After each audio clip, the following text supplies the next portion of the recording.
You're sitting naked in the snow at 16,000 feet above sea level, surrounded by howling winds that would freeze an ordinary person to death in minutes. But instead of shivering, you're generating so much internal heat through meditation that the snow is literally melting beneath your body, steam rising from your skin as you breathe life into techniques passed down through centuries of mountain mystics. This isn't a survival stunt or extreme endurance test. This is just Tuesday morning practice for a Tibetan monk mastering the art of tummo, the inner fire meditation that turns the human body into a furnace powered by breath and mind. Hey guys, tonight we're climbing into the rarefied air of the Himalayas to explore the extraordinary world of Tibetan Buddhist monasticism, not to romanticize their hardships or mystify their practices, but to understand what daily life was truly like when normal meant things that would challenge every assumption about human limitations. So before you settle in, take a moment to like the video and subscribe, but only if you genuinely enjoy what I do here, and let me know in the comments where you're tuning in from and what time it is for you. It's always fascinating to see who's joining us from around the world. Now dim the lights, maybe wrap yourself in something warm, because we're heading to places where warmth comes from within.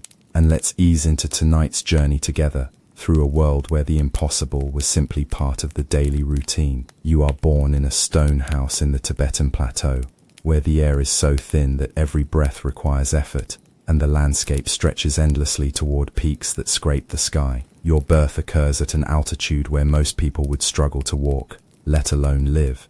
But this harsh environment is the only world you know. The monastery bells echo across valleys carved by glacial forces, calling the faithful to prayers that began before dawn and will continue long after the sun disappears behind mountains that dwarf anything most humans have ever seen.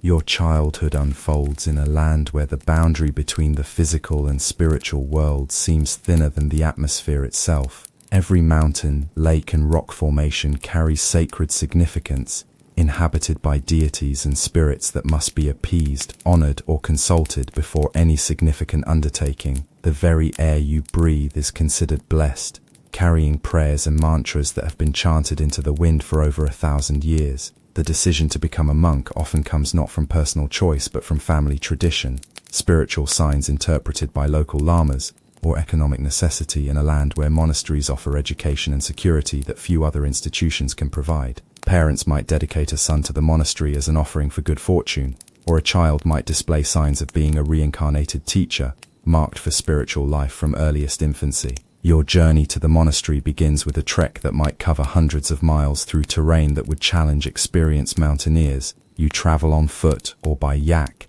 carrying only the most basic possessions, learning your first lessons about detachment from material comfort before you even reach the gates where you will spend the rest of your life. The monastery itself appears carved from the mountain itself, its walls blending seamlessly with rocky outcroppings, while colorful prayer flags flutter against a sky so blue it seems unreal. The buildings rise in terraces that follow the natural contours of the slope, creating a complex that feels both ancient and eternal, as if it has always existed and always will. Your first sight of the monks reveals men whose faces carry the weathered dignity of those who have spent decades at high altitude, their skin darkened by intense UV radiation, and their eyes holding depths that speak of long hours in meditation. They move with a particular combination of serenity and purpose, their burgundy robes flowing against backgrounds of snow and stone like living flames. The initial weeks test your ability to adapt to life at an altitude that strains your cardiovascular system while demanding mental focus for studies that stretch your intellectual capacity. You learn to function with less oxygen than most people consider adequate while absorbing complex philosophical concepts that challenge every assumption about reality, consciousness, and the nature of existence. Your sleeping quarters consist of a small cell carved into rock or built from stones, furnished with only a sleeping mat, a few books, and perhaps a small butter lamp that provides both light and warmth during the long Himalayan nights. The cold penetrates everything, teaching you your first lessons about generating warmth through internal means rather than external comforts. Meals in the communal hall introduce you to a diet that would seem impossibly limited to outsiders. Barley flour mixed with butter tea, occasional vegetables that can grow at extreme altitude, and modest portions that teach moderation while providing just enough nutrition to sustain the intensive physical and mental practices that will define your monastic life. The daily schedule begins hours before dawn, with prayers and meditation that prepare your mind for a day of study, work, and spiritual practice that continues until well after sunset. Every moment is structured around activities designed to purify consciousness while serving the needs of the monastic community that becomes your new family. Your education encompasses far more than religious instruction, including traditional medicine, astronomy, logic, poetry, and the intricate philosophical debates that form the intellectual foundation of Tibetan Buddhism. Learning occurs through memorization, discussion, and direct experience that integrates knowledge with understanding in ways that transform both mind and character.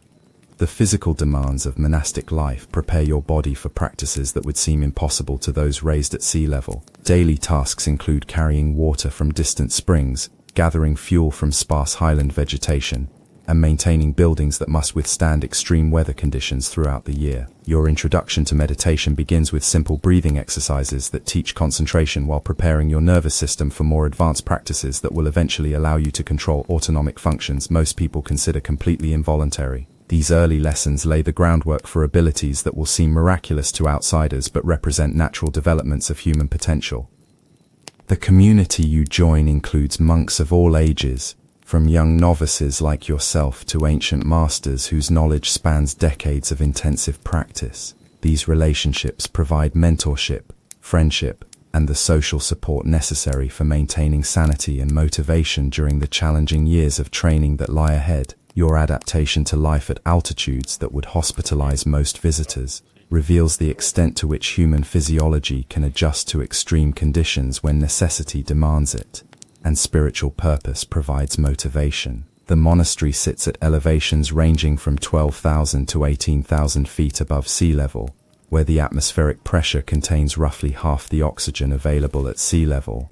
Breathing becomes a conscious act requiring attention and technique rather than the automatic process most people never consider. You learn specialized breathing practices that maximize oxygen intake while training your lungs to function efficiently in conditions that would leave ordinary people gasping and dizzy. Your blood gradually changes composition as your bone marrow produces additional red blood cells to carry the limited oxygen more effectively throughout your body. This adaptation takes months to complete and leaves you with a cardiovascular system that could power extraordinary physical performance at lower altitudes but functions normally in the thin air of your mountain home. The cold presents challenges that require both physical adaptation and mental discipline to overcome. Temperatures regularly drop far below freezing, even during summer months, while winter brings conditions that would be deadly to anyone lacking proper preparation and techniques for generating internal warmth. Your clothing consists primarily of woolen robes that provide insulation, while allowing freedom of movement for the physical practices that form part of daily spiritual training.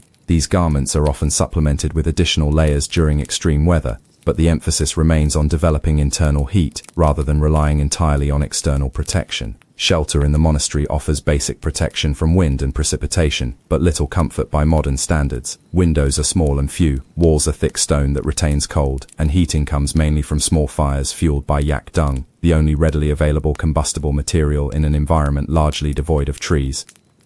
Water presents constant challenges as sources freeze solid for months at a time, requiring daily expeditions to break ice and carry frozen chunks back to the monastery for melting. The physical labor involved in securing adequate water supplies provides both practical training and opportunities for meditation on the preciousness of resources most people take for granted. Food production at high altitude requires specialized knowledge and techniques adapted to short growing seasons, intense solar radiation, and soil conditions that challenge even the hardiest crops. Monastic communities develop expertise in growing barley, potatoes, and other crops that can survive extreme conditions while providing adequate nutrition. Your body develops increased lung capacity, improved circulation, and enhanced ability to function on limited oxygen that transforms you into someone capable of extraordinary physical performance under conditions that would quickly incapacitate most people.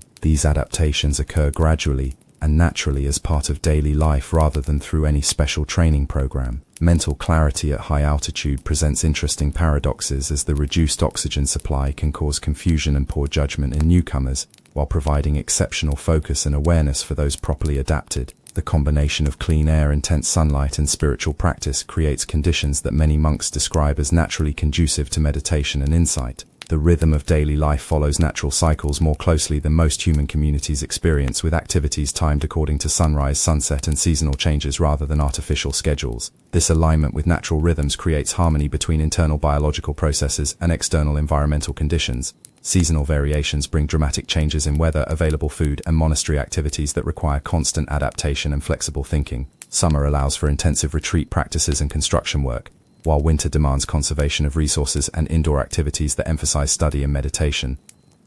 Your social relationships develop within a community that faces shared challenges, requiring cooperation and mutual support for survival. The bonds formed under such conditions often prove deeper and more enduring than friendships formed in easier circumstances, creating a brotherhood that sustains members through the most difficult periods. The psychological impact of living in such an environment includes both the challenges of isolation and harsh conditions, and the benefits of natural beauty, clean air, and freedom from many of the stresses that characterize modern life. Many monks report that the difficulties of high-altitude living are balanced by the profound peace and clarity that such conditions can provide. Medical care relies heavily on traditional Tibetan medicine, adapted to high-altitude conditions, and the specific health challenges that arise from extreme environments. Monks develop expertise in treating altitude sickness, cold injuries, and other conditions, while maintaining health through diet, exercise, and meditation practices that prevent many common ailments. Your introduction to Tummo meditation begins with simple breathing exercises that seem almost laughably basic compared to the extraordinary results they eventually produce. You sit in the lotus position while learning to visualize a small flame burning in your lower abdomen, coordinating this mental image with breathing patterns that gradually build internal heat through techniques that Western science is only beginning to understand. The theoretical foundation of Tummo practice rests on understanding subtle anatomy that includes energy channels, chakras, and wind energies that traditional Tibetan medicine considers essential for health and spiritual development. These concepts provide a framework for working with internal energies that most modern people never learn to perceive or control. Your early attempts at generating internal heat produce little more than mild warmth that might be attributed to the physical exertion of maintaining meditation posture and controlled breathing. Progress comes slowly, as you develop sensitivity to subtle sensations and learn to direct attention with precision that allows conscious influence over normally unconscious bodily functions. Breathing techniques specific to Tummo practice involve complex patterns of inhalation, retention, and exhalation, coordinated with visualization and muscular contractions that create internal pressure and heat. These methods require months of practice to master and years to perfect, gradually building capability that eventually enables extraordinary feats of cold tolerance. Visualization exercises train your mind to create and maintain detailed mental images of internal fire that gradually develops from imagination into lived experience. As neural pathways strengthen and subtle body awareness increases, the flame you initially picture eventually becomes a felt reality that generates measurable heat throughout your body. The progression of Tummo training follows carefully structured stages that build capability gradually, while avoiding dangers associated with improperly practiced energy work. Each level requires mastery before advancing to more powerful techniques, ensuring safety while developing genuine ability rather than mere imagination or self-deception. Your first successful generation of significant internal heat creates a sensation unlike anything you have previously experienced, as warmth spreads throughout your body from a central source, reaching even extremities that normally remain cold despite external heating. This achievement marks the beginning of capabilities that will eventually seem miraculous to outside observers. Testing your developing Tummo abilities involves gradually increasing exposure to cold conditions while maintaining internal warmth through meditation alone. These tests progress from sitting without external heat sources to exposure to freezing outdoor temperatures that would quickly cause hypothermia in anyone lacking internal heating capability. Advanced Tumo practitioners demonstrate abilities that seem to violate basic principles of human physiology, sitting naked in snow while generating enough internal heat to melt ice around their bodies. These demonstrations provide inspiration and proof of possibility for beginning students while serving as benchmarks for measuring progress in developing similar capabilities.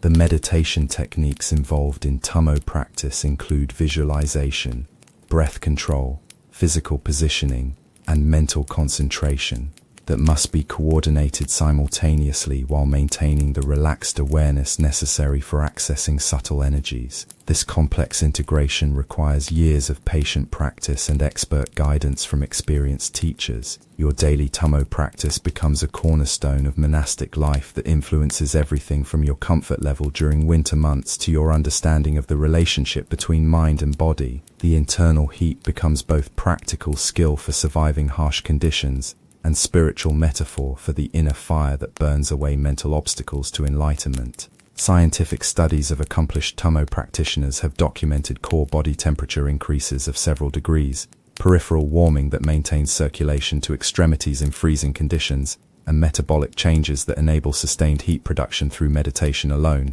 These findings validate traditional claims while raising questions about the limits of human potential and experiencing the profound sense of self-reliance that comes from possessing internal resources for meeting external challenges.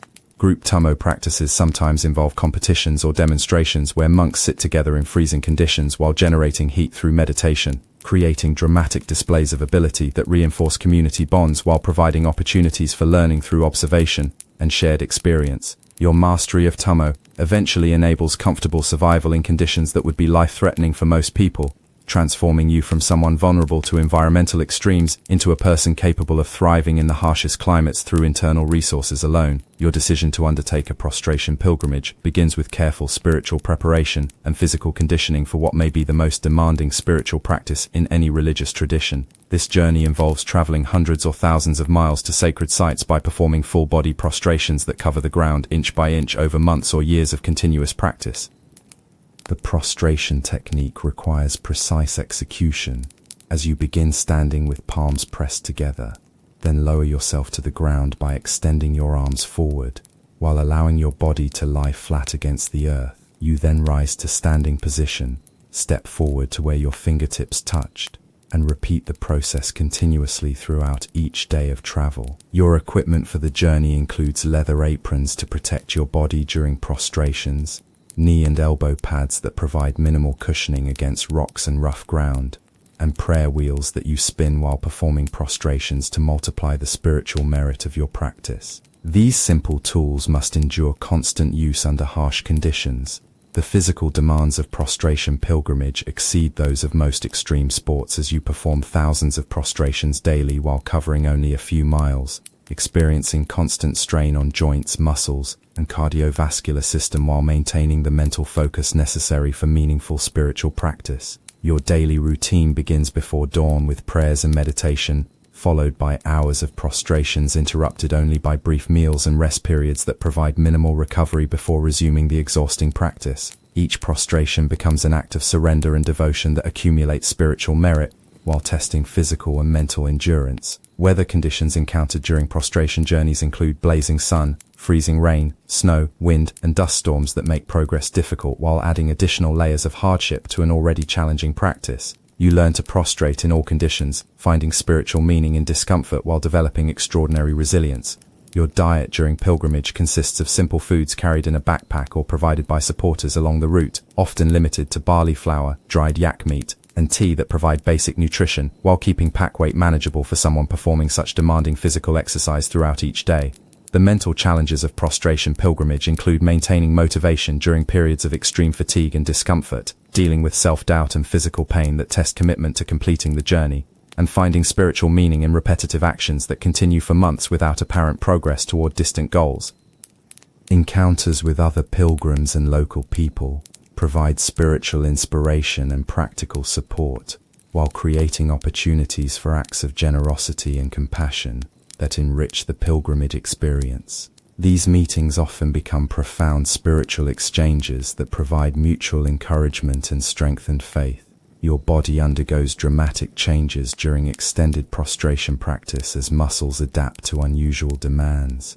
Joints develop increased flexibility and strength, and cardiovascular system improves to support sustained high-level activity. These physical transformations reflect the spiritual development that parallels external changes. Sleeping arrangements during pilgrimage often involve simple outdoor camping, with minimal equipment that provides basic shelter while maintaining the austere conditions considered spiritually beneficial for serious practitioners. Comfort becomes irrelevant as spiritual purpose overrides physical concerns. The spiritual significance of each prostration includes offerings to enlightened beings, purification of negative karma, accumulation of positive merit, and expressions of devotion that demonstrate sincere commitment to spiritual development. These meanings transform physical hardship into meaningful spiritual practice. Navigation challenges arise as pilgrimage routes cross remote terrain with few landmarks or established paths, requiring careful planning and local knowledge while accepting uncertainty and difficulty as part of the spiritual journey rather than obstacles to be avoided.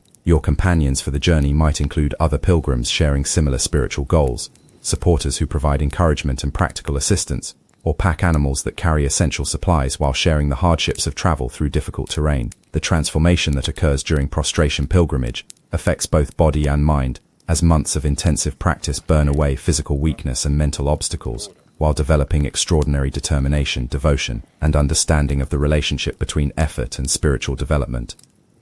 Your understanding of death in Tibetan Buddhist culture begins with the recognition that the body is merely a temporary vessel for consciousness, and that attachment to physical remains represents spiritual ignorance rather than proper reverence for the deceased. This perspective makes sky burial not only acceptable, but the most compassionate and spiritually appropriate method for disposing of human remains. The preparation for sky burial involves specific rituals and procedures conducted by specialists who understand both the practical and spiritual aspects of offering human remains to vultures and other scavenging birds. These sky burial masters possess knowledge passed down through generations while maintaining the spiritual purity necessary for handling sacred transitions between life and death.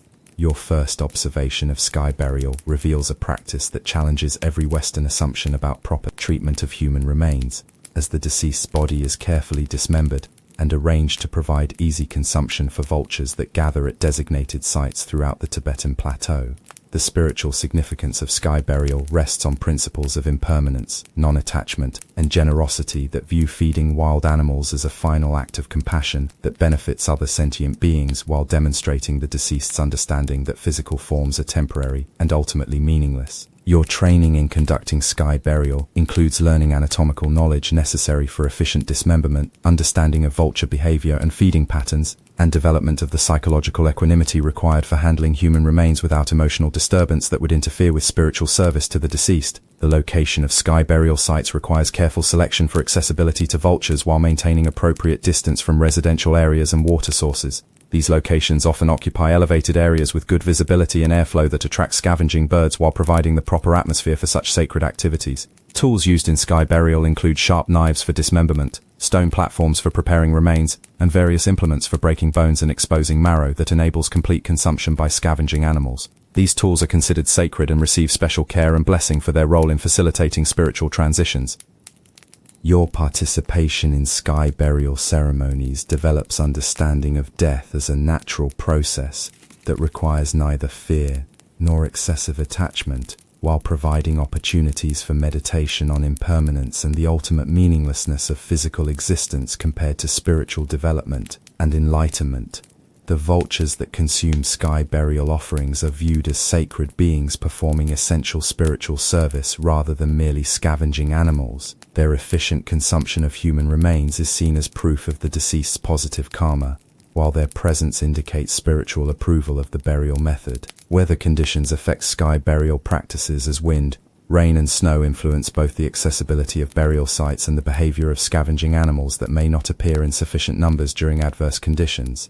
Timing becomes crucial for successful completion of the burial process. Your emotional preparation for conducting or witnessing sky burial involves developing the detachment and spiritual understanding necessary for treating human remains as impermanent phenomena rather than objects requiring sentimental attachment. This preparation includes extensive meditation on death and impermanence, The efficiency of sky burial in harsh mountain environments makes it practical as well as spiritually appropriate, since traditional burial is often impossible in frozen ground.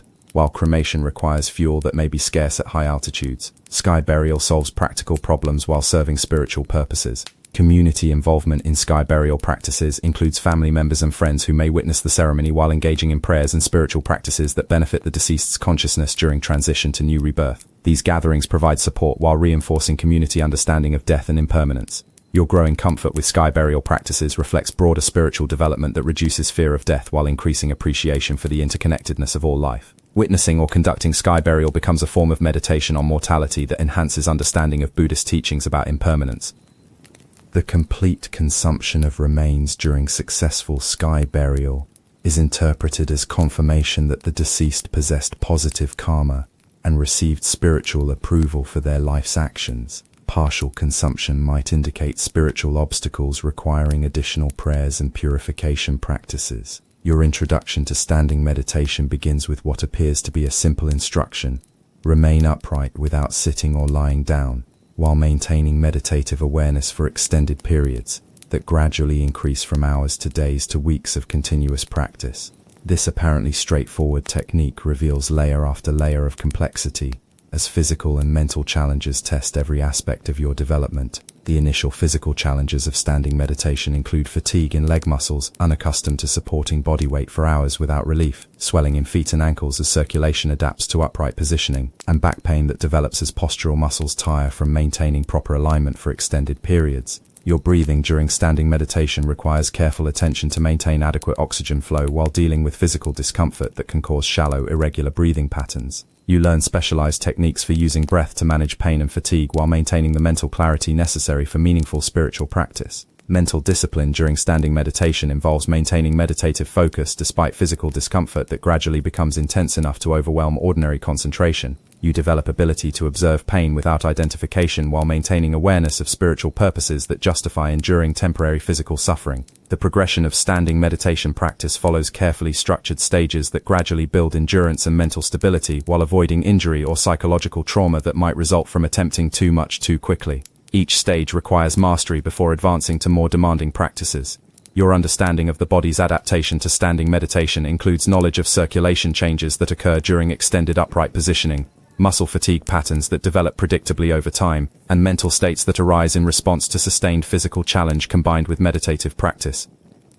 Sleep during standing meditation becomes a specialized skill, as you learn to maintain consciousness while allowing the body to rest without lying down or sitting. This practice develops unusual forms of awareness that combine alertness with relaxation in ways that refresh both body and mind without conventional sleep. The spiritual purposes of standing meditation include developing patience, endurance, and mental stability that serve broader spiritual goals, while demonstrating commitment to practice that transcends concern for physical comfort. The practice becomes both training method and spiritual accomplishment in itself. Your diet during extended standing meditation requires careful planning to provide adequate nutrition, while avoiding foods that might cause digestive problems or mental dullness during long periods of stationary practice. Light, easily digestible meals become essential for maintaining both physical and mental clarity. Support systems for standing meditation practitioners include assistants who provide food, water, and safety monitoring during extended practice periods, while fellow monks offer encouragement and spiritual companionship that helps maintain motivation during the most challenging phases of training. The mental states that develop during extended standing meditation include initial excitement and determination, followed by periods of pain and resistance, eventual acceptance and equanimity,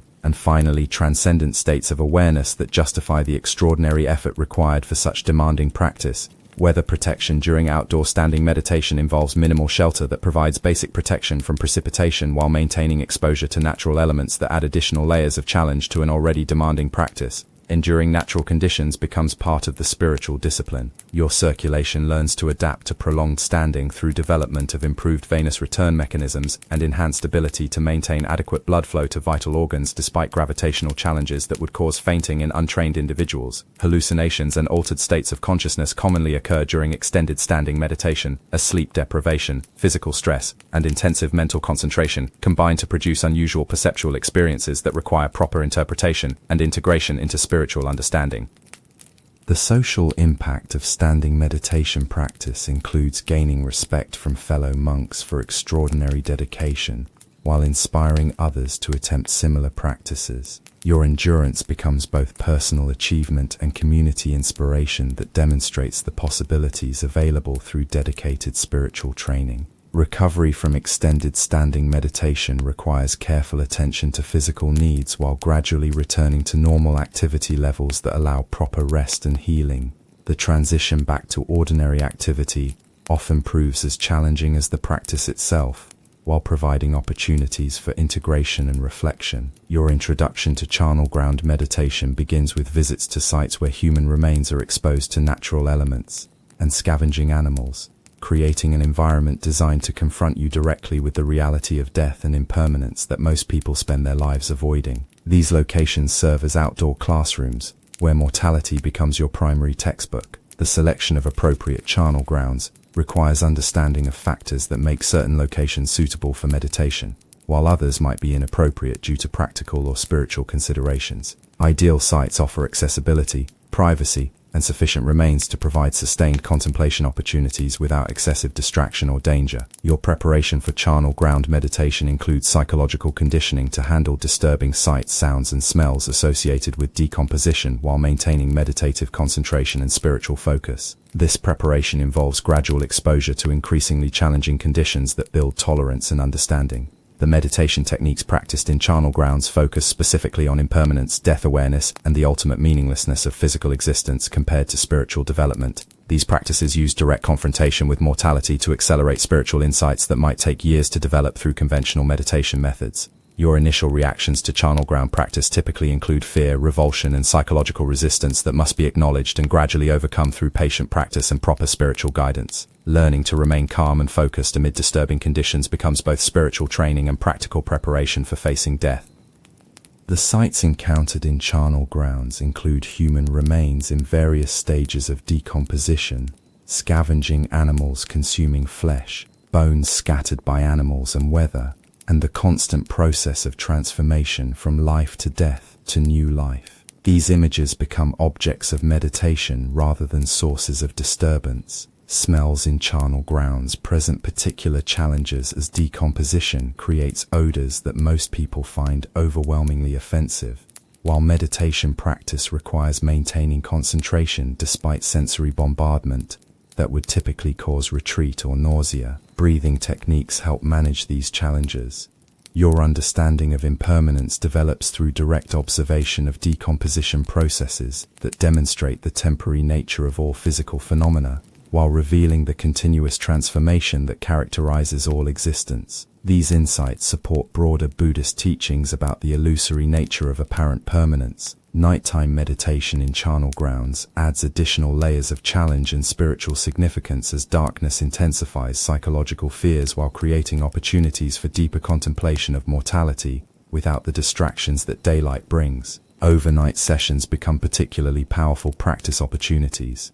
The psychological effects of charnel ground meditation include initial fear and revulsion that gradually transform into acceptance, understanding, and eventually profound equanimity toward death and impermanence. These changes reflect genuine spiritual development rather than mere habituation to disturbing stimuli. Your diet during intensive charnel ground practice often includes periods of fasting or very light eating that enhance mental clarity while reducing potential digestive problems that might interfere with meditation concentration. Minimal food intake also reflects the contemplation of bodily needs and impermanence.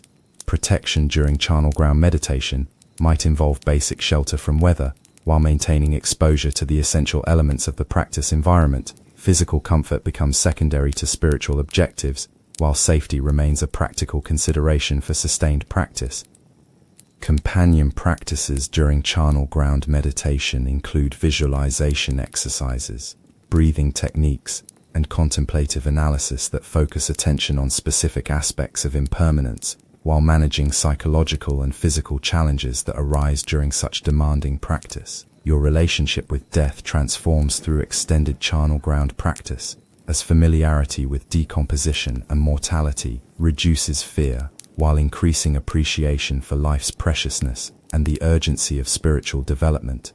death becomes teacher rather than enemy. Integration of charnel ground insights into daily life requires careful attention to applying lessons about impermanence and mortality to ordinary activities and relationships, without becoming morbid or detached from appropriate engagement with life's activities and responsibilities. The social aspects of charnel ground meditation include sharing experiences with fellow practitioners, while maintaining appropriate discretion about practices that might disturb or confuse those lacking proper preparation and understanding. These practices often remain private or limited to advanced practitioners. Your preparation for sealed meditation begins with careful attention to both physical and psychological readiness for extended periods of complete isolation in chambers barely large enough to sit comfortably, while maintaining minimum life support through small openings designed for food delivery and waste removal. This practice represents one of the most extreme forms of retreat available in any spiritual tradition. The construction of sealed meditation chambers requires precise engineering to provide adequate ventilation, while maintaining the isolation necessary for meaningful retreat practice. These chambers typically measure just large enough for sitting meditation with minimal space for movement or storage of essential supplies. Your entry into sealed meditation marks the beginning of a retreat that might last months or years, during which you will have no direct human contact except for the minimal interaction necessary for receiving food and removing waste through slots designed to maintain isolation while preserving life. The physical challenges of sealed meditation include adapting to severe restrictions on movement and activity, while maintaining health and sanity through meditation practice alone. Muscle atrophy, joint stiffness, and circulation problems become constant concerns that must be managed through internal practices rather than external exercise. Your mental preparation for sealed meditation involves developing the psychological stability and spiritual resources necessary for maintaining sanity during extended isolation that would drive most people to madness. This preparation includes extensive training in concentration and internal awareness that provide alternatives to external stimulation. Breathing practices during sealed meditation become particularly important, as limited fresh air and restricted movement require efficient use of available oxygen, while maintaining the deep, regulated breathing necessary for advanced meditation practices. Poor ventilation makes breath control both more difficult and more essential. The meditation techniques practiced during sealed retreat include intensive concentration practices, analytical meditation, and advanced spiritual exercises that require sustained attention and mental stability developed through years of preparation. These practices become both the purpose and the means of surviving extended isolation. Your daily routine during sealed meditation develops around natural rhythms rather than external time markers, as limited light and complete isolation from social activities eliminate most conventional scheduling references. Eating, sleeping, and meditation practices create structure while maintaining flexibility for spiritual insights. Sleep during sealed meditation often becomes irregular or minimal, as intensive spiritual practice and limited physical activity reduce normal sleep requirements while creating opportunities for practices that transcend ordinary consciousness states. Conventional sleep-wake cycles may disappear entirely. The food provided during sealed meditation consists of simple, easily digestible items that provide adequate nutrition while requiring minimal preparation and cleanup. Meals become purely functional while providing brief breaks from intensive meditation practice rather than social or gustatory experiences. Waste removal during sealed meditation involves carefully designed systems that maintain hygiene while preserving isolation from direct human contact. These practical necessities become opportunities for meditation on bodily functions and impermanence rather than sources of embarrassment or discomfort. Your psychological states during sealed meditation include initial excitement and determination, followed by periods of boredom, resistance, and psychological challenges that must be overcome through spiritual practice and mental discipline. Eventual breakthrough often leads to profound spiritual insights and transformation.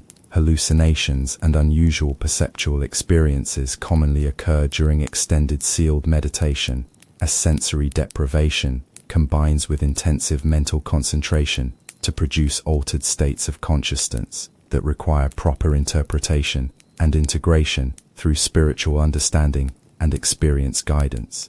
The spiritual purposes of sealed meditation include developing complete self-reliance for spiritual development, achieving advanced states of consciousness unavailable during ordinary social life, and demonstrating total commitment to spiritual goals that transcend ordinary human concerns about comfort and social contact. Time perception during sealed meditation undergoes dramatic changes as lack of external time markers and intensive internal focus create subjective time experiences that may seem to compress or extend far beyond objective duration.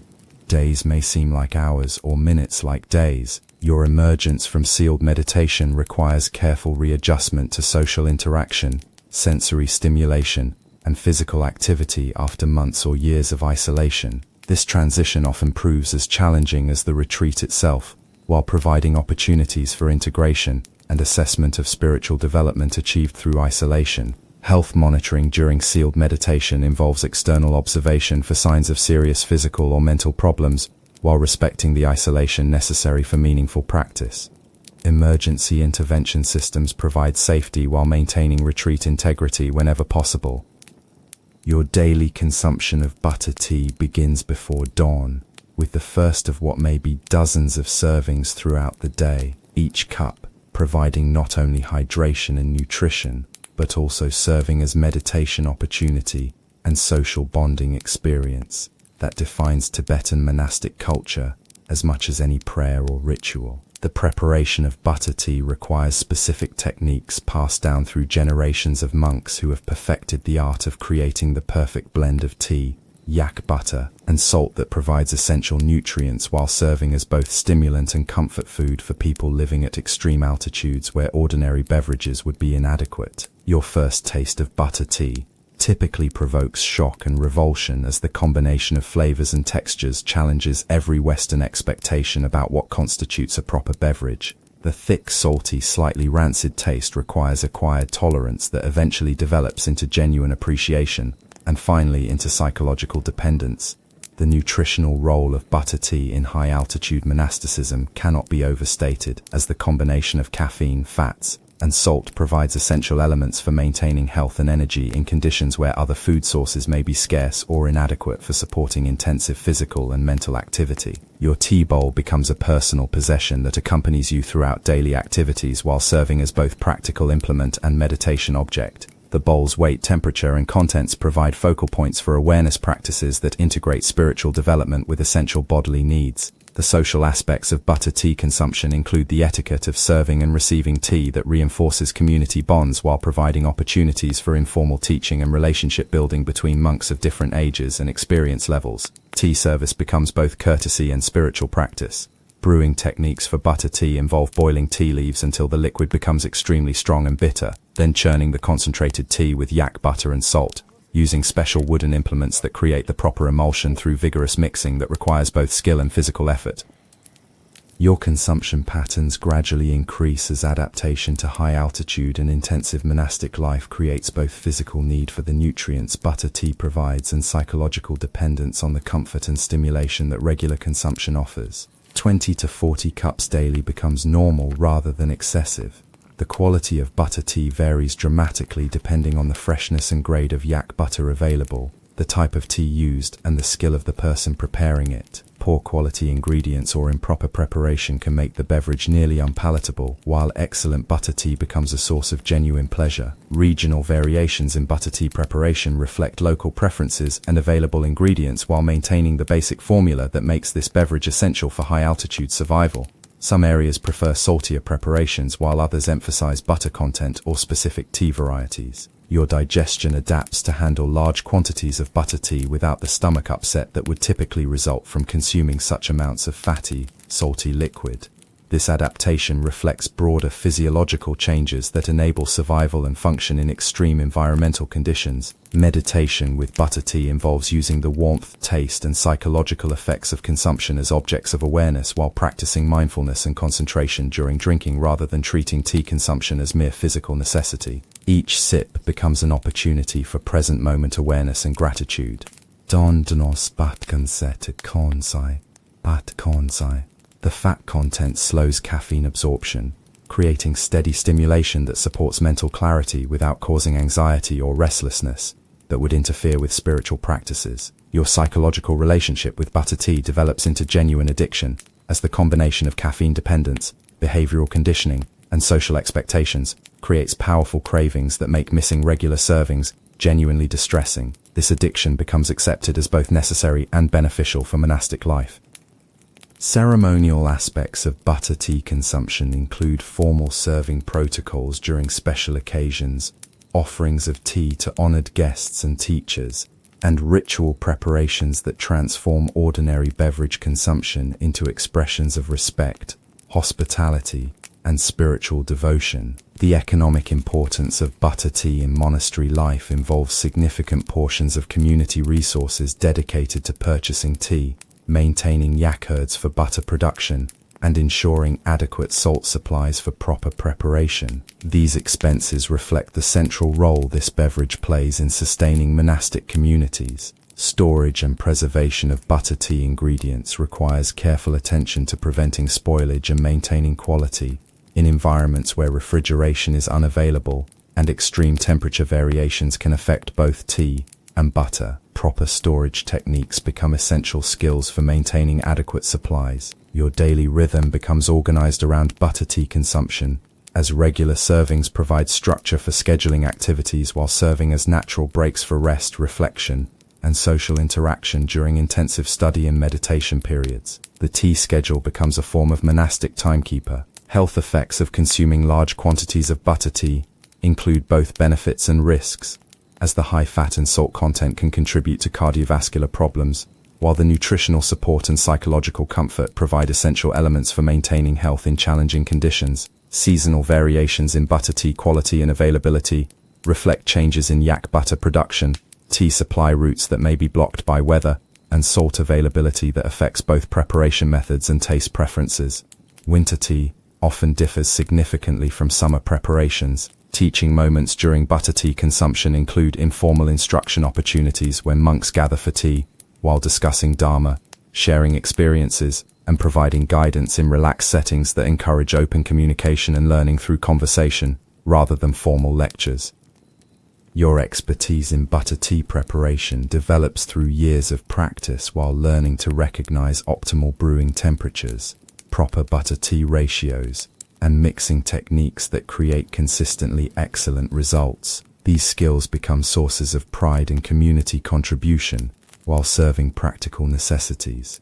Your decision to enter extended cave retreat represents commitment to the most intensive form of spiritual practice available in Tibetan Buddhism, involving years of complete isolation in natural chambers carved into mountainsides where previous practitioners have meditated for centuries, leaving behind spiritual energy and accumulated wisdom that enhances your own practice. The selection of an appropriate cave requires careful evaluation of factors, including accessibility for essential supplies, protection from extreme weather, adequate ventilation and drainage, and spiritual atmosphere created by previous practitioners. Caves with strong meditation history are considered especially beneficial for intensive practice. Your preparation for cave retreat includes accumulating supplies for months or years of isolation, developing psychological readiness for extended solitude that would drive most people to madness, and completing preliminary practices that provide spiritual foundation necessary for meaningful progress during intensive retreat conditions. The physical structure of retreat caves typically includes a main meditation chamber, large enough for sitting practice, sleeping, and minimal movement, plus storage areas for food and essential supplies, and sometimes a smaller chamber for specific practices requiring different spatial arrangements. Your daily routine in cave retreat develops around natural light cycles and internal spiritual rhythms rather than external time markers, creating lifestyle patterns that align closely with natural processes while maximizing opportunities for deep meditation and spiritual development uninterrupted by social obligations. Food for cave retreat consists of simple, non-perishable items that can be stored for months without spoilage, while providing adequate nutrition for maintaining health during intensive spiritual practice that reduces but does not eliminate physical needs. Meals become purely functional rather than social or pleasurable experiences. Water sources for cave retreats must be reliable throughout all seasons, while remaining accessible during severe weather conditions that might prevent outside assistance. Springs, streams, or collected rainwater provide hydration, while sometimes requiring careful management and conservation during dry periods. Your meditation practices during cave retreat include the full range of Tibetan Buddhist techniques adapted to intensive application during extended periods without external guidance or support. Self-reliance for spiritual development becomes both necessity and achievement as internal wisdom replaces external instruction. Psychological challenges during cave retreat include initial loneliness and disorientation, periods of doubt and resistance to continued practice, confrontation with personal limitations and psychological obstacles, and eventual breakthrough into spiritual states that justify the extraordinary effort required for such demanding practice. Seasonal changes affect cave retreat experiences as temperature variations required adaptation of clothing and heating strategies. Precipitation patterns influence comfort and supply needs, and light cycles affect daily rhythms and energy levels throughout the year. Your physical health during cave retreat requires careful attention to nutrition, exercise, and hygiene within severely limited resources and space, while maintaining practices that prevent illness or injury that could threaten survival during complete isolation from medical assistance. Sleep during cave retreat often becomes irregular or minimal as intensive meditation practice and altered consciousness states reduce ordinary sleep requirements while creating opportunities for practices that transcend normal waking and sleeping cycles. Wildlife encounters during cave retreat include relationships with animals that share or visit the cave environment, from insects and small creatures to occasional larger animals that might pose either threat or companionship during long periods of human solitude. Your spiritual experiences during cave retreat often include profound insights, unusual perceptual states, and direct experiences of consciousness that validate traditional teachings while providing personal confirmation of spiritual possibilities described in Buddhist literature, but rarely achieved in ordinary circumstances.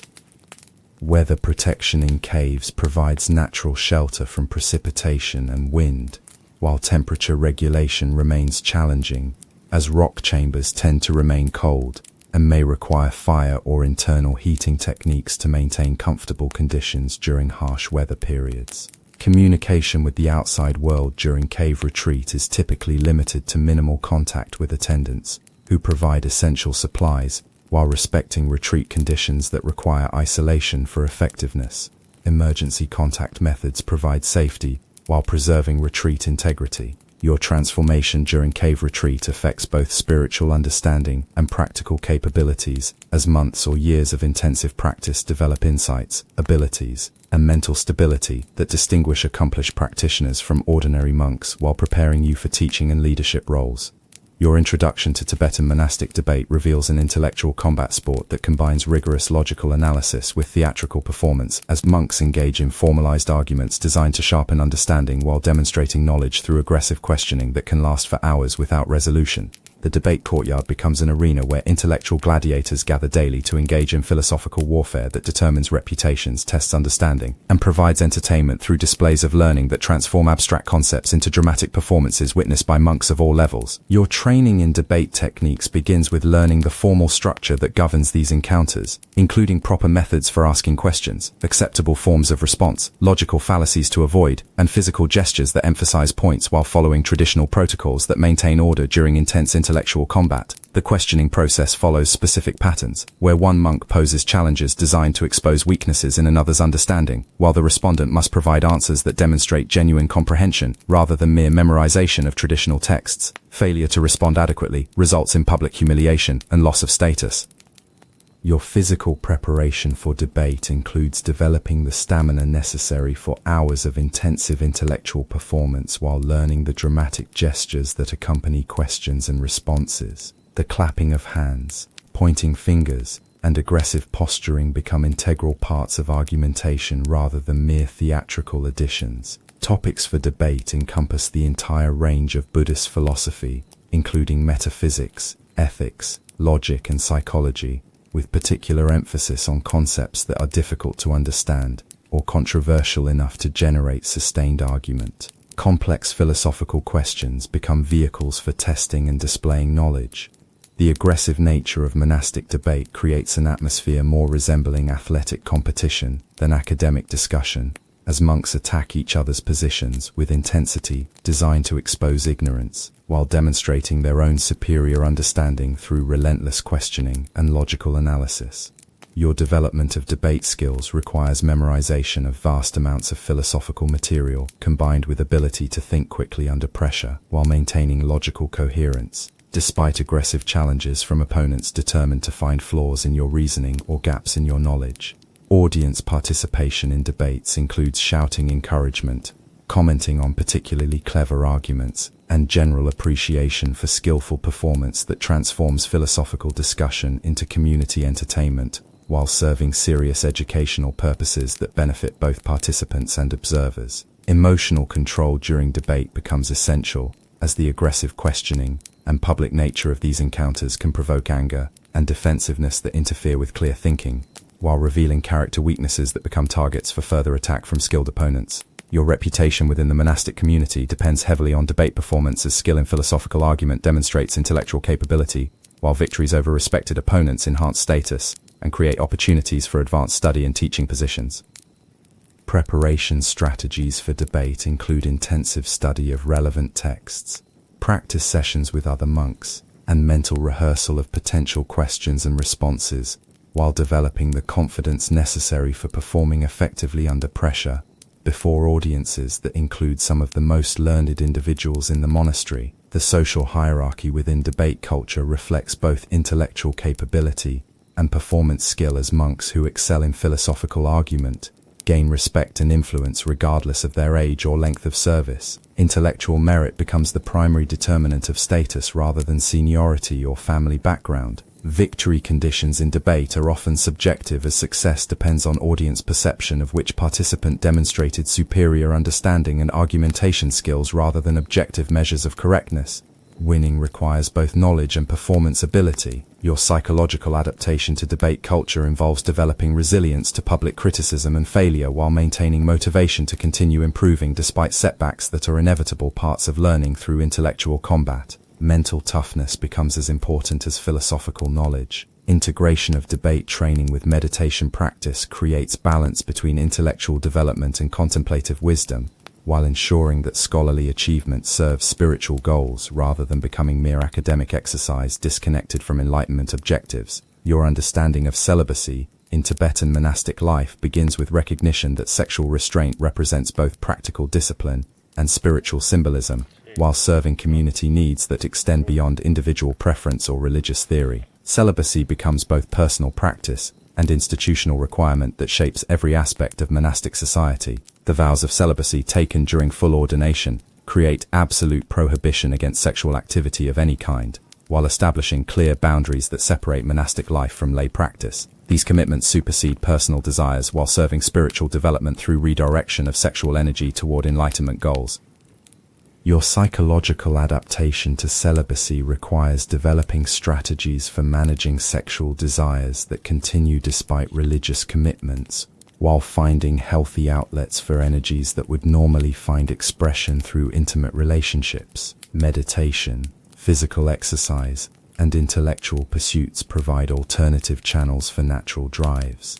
The social implications of monastic celibacy include separation from family life, elimination of marriage and parenthood possibilities, and creation of same-gender communities that develop their own dynamics and relationship patterns while avoiding the complications that sexual relationships would introduce into spiritual communities. Enforcement of celibacy rules involves both internal discipline and external monitoring, as the monastic community maintains standards through peer pressure, formal supervision, and consequences for violations that can include expulsion from the monastery and loss of monastic status permanently. Your understanding of tantric exceptions to celibacy rules reveals complex theological debates about advanced practices that may involve sexual imagery or even actual sexual activity for accomplished practitioners who have transcended ordinary attachment while using physical experiences for spiritual development rather than personal pleasure. Trumps into practical benefits of celibacy in monastery life include elimination of romantic jealousy and competition, prevention of pregnancy and child-rearing responsibilities that would interfere with intensive spiritual practice, and creation of focused communities dedicated entirely to religious development without family distractions. Psychological challenges of lifelong celibacy include managing loneliness, dealing with unfulfilled desires for intimate companionship, and finding meaning and satisfaction through spiritual relationships rather than romantic partnerships that provide emotional fulfillment in ordinary life.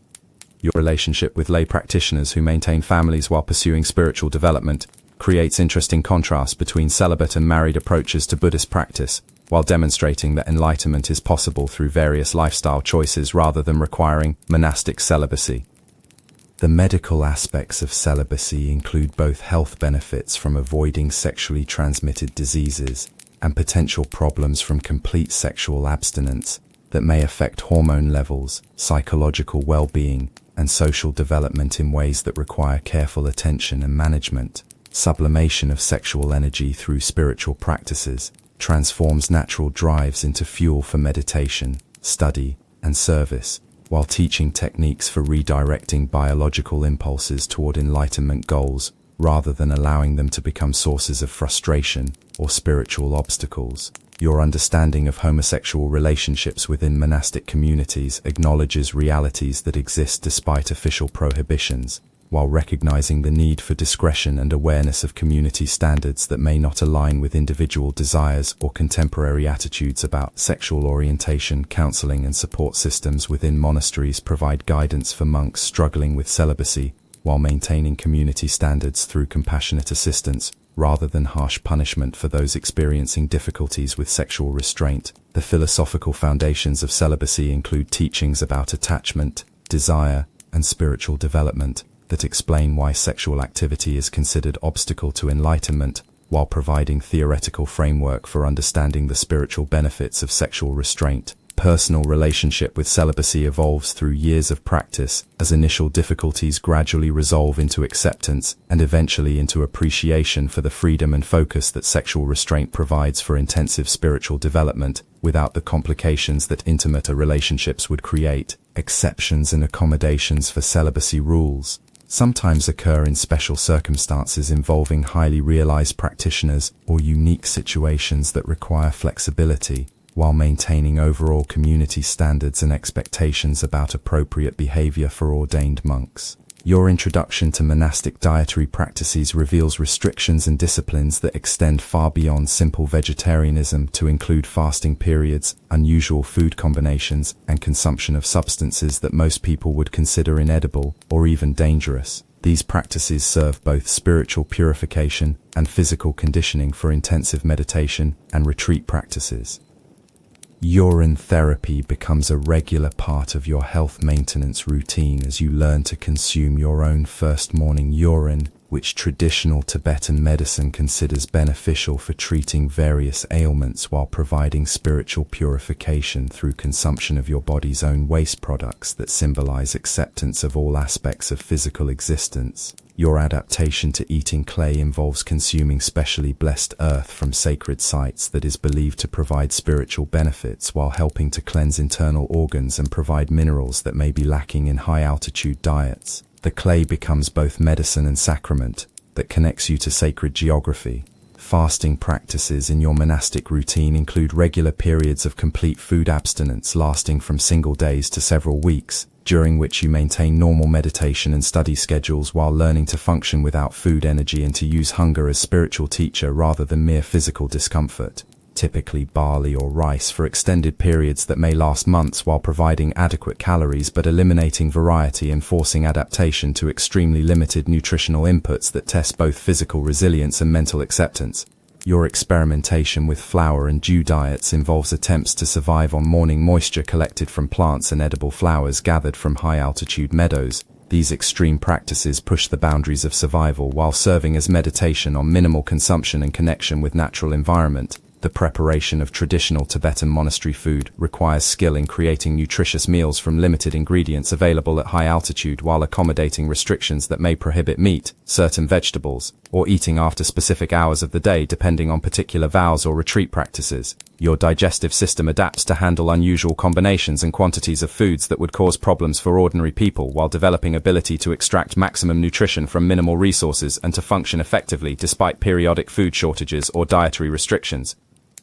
Seasonal eating patterns follow natural availability of foods, while incorporating periods of abundance during summer months when fresh vegetables can be grown and preserved, alternating with winter scarcity that requires survival on stored grains and preserved foods supplemented by dairy products from monastery herds.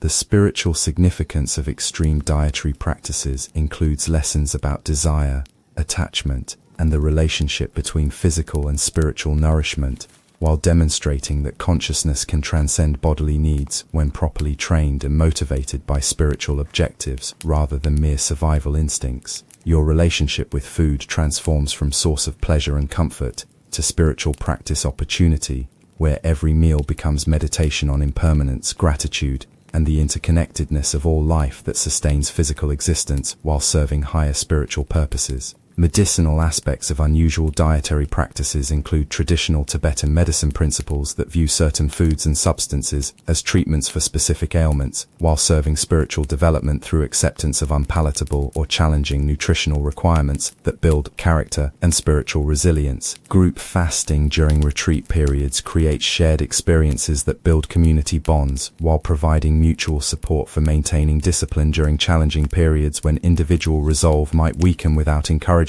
from fellow practitioners facing similar difficulties. Your psychological relationship with extreme dietary practices develops from initial resistance and discomfort to eventual acceptance and understanding of how food restrictions serve spiritual development while providing practical training for retreat situations where normal nutrition may be impossible. The integration of dietary extremes with meditation practice includes using hunger, unusual tastes, and digestive processes as objects of awareness while maintaining concentration despite physical discomfort that would normally distract from spiritual practices. Preparation for extreme dietary practices involves gradual conditioning that builds tolerance for unusual foods and fasting periods while developing mental strategies for managing discomfort and maintaining health during nutritional challenges that could be dangerous without proper preparation and guidance.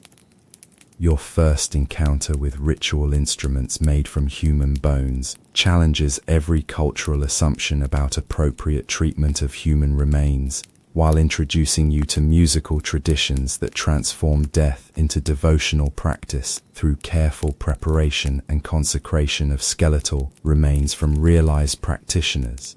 The thigh bone trumpet, or crackling, becomes your primary wind instrument for ritual ceremonies.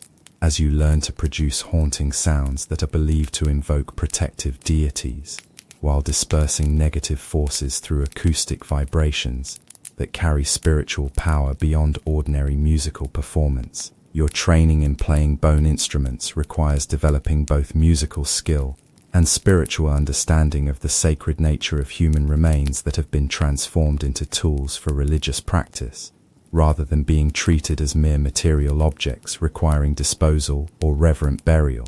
The preparation process for bone instruments involves careful selection of remains from practitioners who achieved high spiritual realization during life, proper cleaning and consecration rituals that transform bones into sacred objects, and blessing ceremonies that imbue instruments with spiritual power necessary for effective ritual use.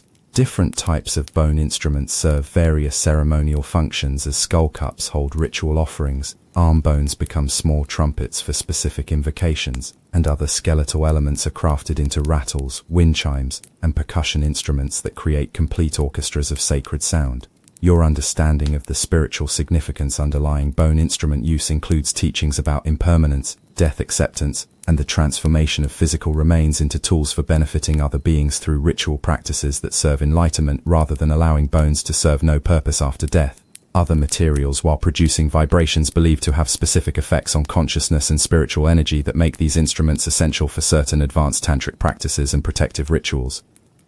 Maintenance and care of bone instruments requires understanding of both practical preservation techniques and spiritual protocols for treating sacred objects with appropriate respect, while ensuring their continued effectiveness for ritual purposes over many years of regular use. Your participation in ceremonies using bone instruments involves learning complex musical pieces that coordinate with specific rituals, while understanding the spiritual purposes that each sound serves within larger tantric practices designed to invoke deities, dispel obstacles, and promote spiritual development. The emotional challenges of using human remains as musical instruments include overcoming cultural conditioning about death and bones, while developing appropriate reverence and spiritual understanding that transforms initial revulsion into appreciation for the sacred purposes these instruments serve. Group performances with bone instrument orchestras create powerful ritual experiences that combine musical skill with spiritual practice while demonstrating community commitment to advanced tantric practices that utilize every aspect of human existence, including death, for spiritual development and service to others. Your craft skills develop as you learn to create and repair bone instruments while understanding anatomical knowledge necessary for selecting appropriate bones and preparing them properly for musical use without damaging their structural integrity or spiritual efficacy. The The ritual contexts for bone instrument use include protective ceremonies, tantric initiations, funeral rites, and seasonal observances where the sounds serve specific spiritual functions that require genuine bone instruments rather than substitutes made from other materials. Psychological adaptation to bone instrument practice involves transcending ordinary cultural taboos about death and human remains, while developing spiritual understanding that views physical bodies as temporary vessels that can serve beneficial purposes even after consciousness has departed. Your teaching responsibilities eventually include instructing younger monks in proper use and care of bone instruments, while transmitting both musical techniques and spiritual understanding necessary for maintaining these traditions for future generations who will continue these practices. The integration of bone instrument practice with broader monastic life demonstrates how Tibetan Buddhism incorporates every aspect of human existence into spiritual practice, while using potentially disturbing elements to accelerate spiritual development through confrontation with mortality, impermanence. Your training in dream yoga begins with developing lucid dreaming abilities that enable conscious awareness during sleep states while maintaining enough control over dream content to use sleeping hours for intensive spiritual practice that continues the work of waking meditation throughout the entire 24-hour cycle. The preliminary practices for dream yoga include specific meditation techniques designed to enhance dream recall and clarity while preparing consciousness for maintaining awareness during sleep states that normally involve complete loss of conscious control over mental processes and perceptual experiences. Your development of dream recognition involves learning to identify dream states while dreaming through recognition of inconsistencies, impossible events, and other clues that distinguish dream experiences from waking reality, while building capacity for lucid awareness that enables spiritual practice during sleep. The transformation of dream content through conscious intention becomes possible as lucid dreaming abilities develop, allowing you to create beneficial dream experiences that serve spiritual development, rather than remaining passive victim of unconscious mental processes that typically characterize ordinary dreaming. Your dream practice sessions involve specific visualizations and spiritual exercises designed to be practiced during lucid dreams while maintaining awareness techniques that enable continuation of spiritual development during sleep states that would otherwise be spiritually unproductive periods. The integration of dream yoga with daily meditation creates seamless spiritual practice that continues throughout all states of consciousness while maximizing opportunities for spiritual development through utilization of sleep time that comprises roughly 1/3 of human existence. Sleep preparation techniques for dream yoga include specific body positions, breathing practices, and mental exercises performed before sleep that increase probability of achieving lucid dreams while maintaining spiritual focus during the transition from waking consciousness to sleep states. Your understanding of consciousness during dream yoga develops through direct experience of awareness persisting through different states while revealing the illusory nature of ordinary perception and the possibility of maintaining spiritual practice, regardless of whether experiences occur during waking or sleeping periods. The challenges of dream yoga practice include maintaining lucidity without becoming too excited about the achievement, which typically causes awakening, while developing sufficient control over dream content to engage in meaningful spiritual practices rather than becoming distracted by dream phenomena. Teaching and guidance for dream yoga requires instruction from masters who have developed these abilities while providing practical techniques for overcoming common obstacles that prevent successful practice, such as poor dream recall, inability to recognize dream states, and lack of control over dream content. Your progress in dream yoga gradually enables more complex practices during sleep, including tantric visualizations, deity yoga, and advanced meditation techniques that utilize dream states as opportunities for intensive spiritual training under conditions different from but complementary to waking practice. The philosophical implications of dream yoga include direct understanding of the illusory nature of all perceptual experiences, while demonstrating that consciousness possesses capabilities beyond ordinary waking awareness that can be developed through proper training and sustained practice. Advanced dream yoga practices include conscious dreaming of one's own death and intermediate states between lives, while using dream experiences to prepare for actual death and rebirth processes that all beings must navigate, but for which most people receive no training or preparation. Your daily schedule adapts to accommodate dream yoga practice through modifications in sleep timing, duration, and quality. while maintaining balance between waking spiritual practices and sleep time training that serve similar spiritual objectives through different methods and approaches. The integration of dream yoga accomplishments with waking life involves applying insights gained during dream practice to ordinary activities, while using dream experiences to deepen understanding of consciousness and reality that enhances effectiveness of conventional meditation and study practices. The social aspects of dream yoga practice include sharing experiences with fellow practitioners while receiving guidance from teachers who can help interpret dream content and provide instruction for advancing practice beyond basic lucidity toward genuine spiritual accomplishment through sleep time training. Your years of intensive practice in the extremes of Tibetan monastic life gradually transform from experiments in pushing human limitations to integrated spiritual discipline, where unusual practices serve enlightenment rather than mere demonstration of capacity for endurance deprivation, or unusual achievements that impress others but lack genuine spiritual substance. The integration of extreme practices with conventional monastic life requires wisdom to understand when intensive disciplines serve spiritual development and when they become obstacles to balanced growth. That includes compassion, wisdom, and service to others, rather than self-focused achievement of extraordinary capabilities. Your understanding of the purposes underlying extreme practices deepens as initial fascination with unusual abilities evolves into appreciation for how challenging disciplines develop qualities like patience, determination, and equanimity that serve broader spiritual objectives rather than being ends in themselves. The balance between individual achievement and community service becomes increasingly important as developing extraordinary capabilities through intensive practice creates responsibilities for teaching, healing, and inspiring others, rather than remaining focused exclusively on personal spiritual advancement through ever more extreme disciplines.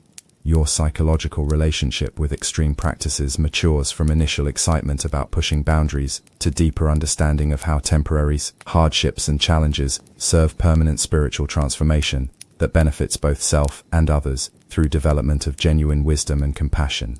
The teaching responsibilities that accompany mastery of extreme practices include sharing both techniques and wisdom with younger monks while emphasizing spiritual purposes rather than mere acquisition of unusual abilities that might serve ego enhancement rather than genuine spiritual development.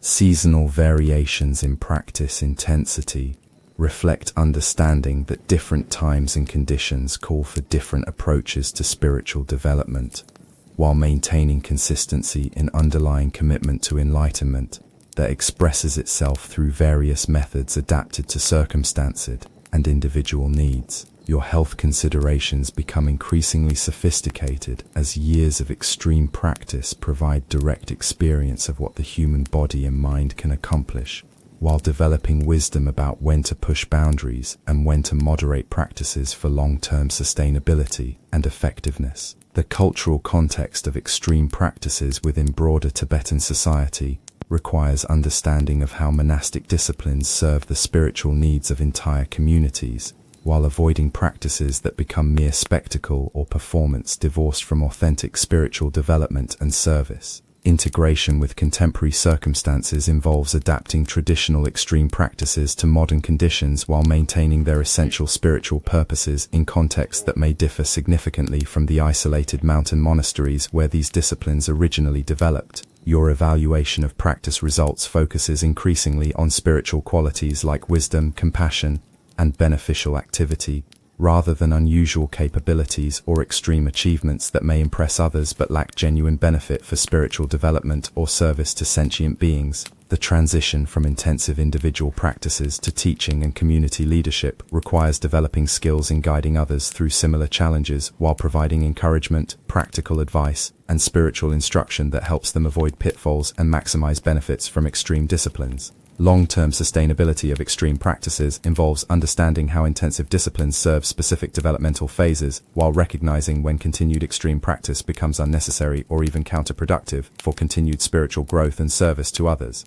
Your relationship with ordinary monastic life transforms through experience of extremes as appreciation grows for simple practices and basic disciplines that provide solid foundation for spiritual development without requiring extraordinary measures that may not be necessary or beneficial for all practitioners. The wisdom gained through extreme practices influences approaches to teaching and guidance that emphasize individual needs and capacities while providing options for intensive practice that serve genuine spiritual development rather than mere fascination with unusual achievements or capabilities. As the mountain winds carry your prayers across valleys that stretch toward distant peaks, you understand that the extremes you've explored were never about proving human limitations could be transcended, but about discovering that the greatest miracle is not generating heat in snow or standing for weeks without rest, but finding within yourself the infinite capacity for compassion that makes all beings worthy of the effort required to achieve complete enlightenment. The practices that once seemed impossible have become simply tools for cultivating the awakened heart that serves others without thought of personal achievement. Yet your journey into these extremes has only begun to reveal the depths of what human consciousness can achieve when properly guided and motivated by genuine spiritual purpose. Your understanding of the Tibetan landscape deepens beyond mere physical geography to encompass a sacred topography, where every mountain, lake, valley, and rock formation represents aspects of enlightened consciousness made manifest in the natural world. Living in this environment means inhabiting a three-dimensional mandala, where spiritual practice connects directly with the Earth's own awakened energy. The pilgrimage routes that connect sacred sites throughout Tibet become your pathways for intensive walking meditation, as you travel between monasteries, hermitages, and power places that have accumulated spiritual energy through centuries of practice by realized masters. Each step on these ancient paths connects you to the footsteps of countless practitioners who have walked these routes before you. Your relationship with Mount Kailash, the most sacred mountain in Tibetan cosmology, develops through understanding its symbolic significance as the center of the universe where earthly and heavenly realms meet. Even if you never physically visit this remote peak, its presence influences your meditation as you visualize yourself at the center of existence itself.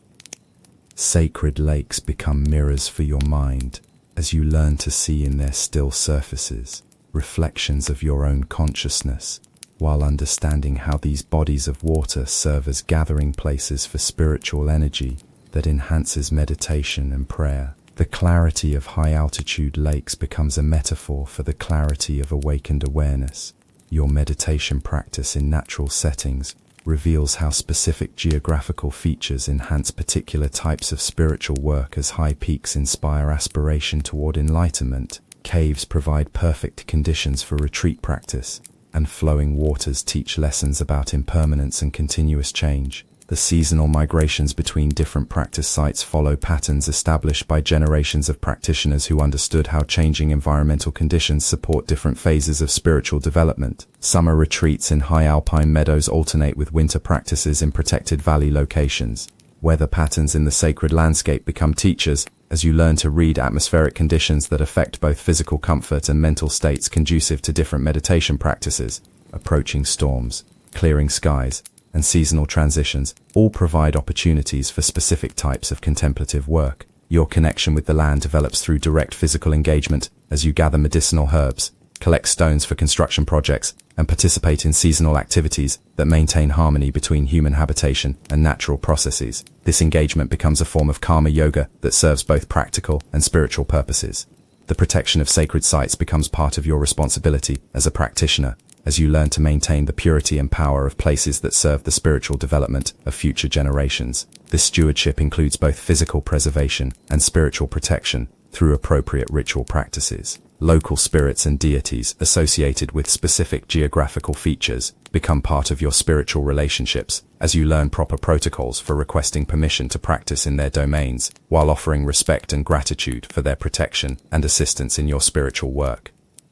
Your understanding of geomancy and earth energies develops through sensitivity to subtle environmental influences that affect meditation quality and spiritual experiences. Certain locations consistently produce deeper states of consciousness, while others may feel disturbed or inappropriate for intensive practice. The integration of environmental awareness with spiritual practice creates ecological consciousness that views environmental protection as religious obligation, while understanding human spiritual development as inseparable from the health and balance of natural ecosystems. Construction and maintenance of monasteries, hermitages, and retreat facilities requires understanding how to work with natural landscape features rather than against them, while creating built environments that enhance rather than disturb the spiritual qualities of sacred locations.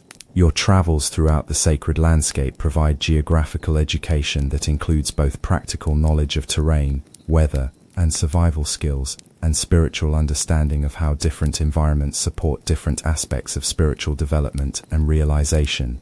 Your training in traditional Tibetan medicine begins with understanding the fundamental principle that all illness ultimately stems from mental afflictions, while physical symptoms represent manifestations of deeper spiritual imbalances that require treatment of both body and mind, through integrated approaches that combine medical intervention with spiritual practice. The diagnostic methods of Tibetan medicine require developing extraordinary sensitivity to subtle signs and symptoms as you learn to read pulse patterns that reveal not only physical conditions but also emotional states and spiritual obstacles that contribute to illness. Your fingers become instruments for detecting imbalances in energy systems that modern medicine cannot measure. Herbal medicine preparation becomes a form of meditation, as you learn to gather, process, and compound medicinal plants while understanding how the consciousness and intention of the preparer affects the healing power of medicines.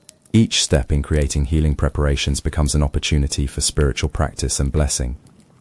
And your understanding of the three humas that govern health in Tibetan medicine provides a framework for maintaining balance in both physical and mental functioning, while recognizing how lifestyle choices, emotional states, and spiritual practices influence the delicate equilibrium necessary for optimal health and spiritual development. Dietary therapy in Tibetan medicine extends far beyond simple nutrition to encompass understanding how different foods affect consciousness and spiritual energy, while providing practical guidance for maintaining health during intensive retreat practices that may strain physical systems. Your practice of meditation-based healing techniques includes visualization methods for directing healing energy to specific organs and systems, while understanding how mental concentration and positive intention can influence physiological processes in ways that support both physical recovery and spiritual purification.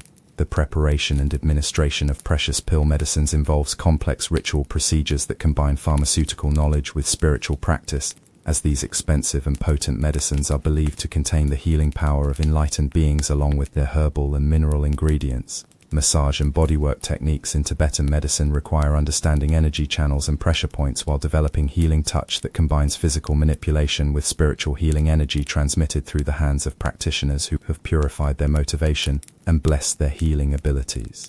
Your training in surgery and trauma treatment adapts traditional methods to conditions where modern medical facilities are unavailable, while developing skills that may be needed during retreats, pilgrimages, or in remote locations where practitioners must rely on traditional healing knowledge for treating serious injuries and acute conditions. Behavioral and lifestyle counseling based on Tibetan medical principles provides guidance for patients whose illnesses stem from improper conduct, negative emotions, or spiritual obstacles that require changes in behavior and attitude, along with medical treatment to achieve lasting healing and spiritual development. The integration of astrological timing with medical treatment recognizes that environmental and cosmic influences affect both illness patterns and treatment effectiveness, while providing optimal timing for medical interventions that align healing practices with natural cycles and beneficial clock-in influences.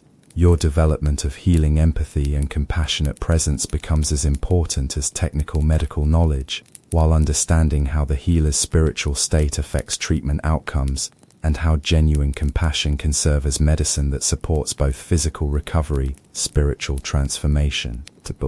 Medical retreat practices combine healing with intensive spiritual discipline, as you learn to maintain meditation and prayer practices during illness, while using physical discomfort as opportunities for developing patience, acceptance, and deeper understanding of impermanence and suffering. The teaching and transmission of medical knowledge involves not only sharing techniques and information, but also transmitting the spiritual lineage that empowers medical practice, with healing energy accumulated by generations of physician practitioners who combined medical expertise with spiritual realization. Emergency medical protocols for retreat situations require understanding how to handle serious medical crises in remote locations, while maintaining spiritual equanimity and proper motivation that enables clear thinking and effective action during life-threatening situations that test both medical skills and spiritual development. Your exploration of advanced yogic practices reveals the potential for transforming ordinary human physiology through spiritual techniques that gradually refine physical matter into increasingly subtle forms of energy that support extraordinary capabilities while serving the ultimate goal of complete spiritual transformation. The preliminary practices for yogic transformation include specific breathing techniques, physical exercises, and dietary disciplines that prepare the body for more advanced practices while establishing the energetic foundation necessary for safely working with internal energies that could be dangerous if manipulated without proper preparation. Your understanding of the subtle body anatomy that underlies yogic transformation includes detailed knowledge of energy channels, chakras, and wind energies that must be properly purified and balanced before attempting advanced practices that redirect life force energy towards spiritual rather than ordinary biological functions. Breathing practices for yogic transformation involve complex techniques that control and redirect prana through specific energy channels, while coordinating breath retention with visualization and physical positioning that create internal conditions conducive to subtle physical and energetic changes. Your daily practice schedule for yogic transformation requires balancing intensive physical exercises with meditation, dietary restrictions, and lifestyle modifications that support gradual refinement of ordinary matter into more subtle forms while maintaining health and sanity throughout the transformation process. Dietary practices for supporting yogic transformation include consumption of specific foods that enhance subtle body development while avoiding substances that interfere with energetic purification and refinement processes necessary for advancing through increasingly subtle levels of physical and spiritual development. The physical signs of progressing yogic transformation may include changes in body temperature, altered sleep patterns, modified digestive processes, and various unusual physical sensations that indicate successful redirection of life energies towards spiritual rather than ordinary biological functions. Your relationship with physical pain transforms through yogic practice as ordinary discomfort becomes feedback about energetic imbalances, while extreme sensations during advanced practices become indicators of successful energy movement rather than warnings to stop or modify technique. Advanced yogic transformation practices include techniques for consciously controlling normally involuntary bodily functions while developing abilities to influence heart rate, circulation, digestion, and other autonomic processes through meditation and internal energy work. The psychological aspects of yogic transformation involve maintaining mental stability while experiencing dramatic changes in physical functioning and energy states that may include periods of disorientation, unusual perceptual experiences, and altered states of consciousness that require proper preparation and guidance.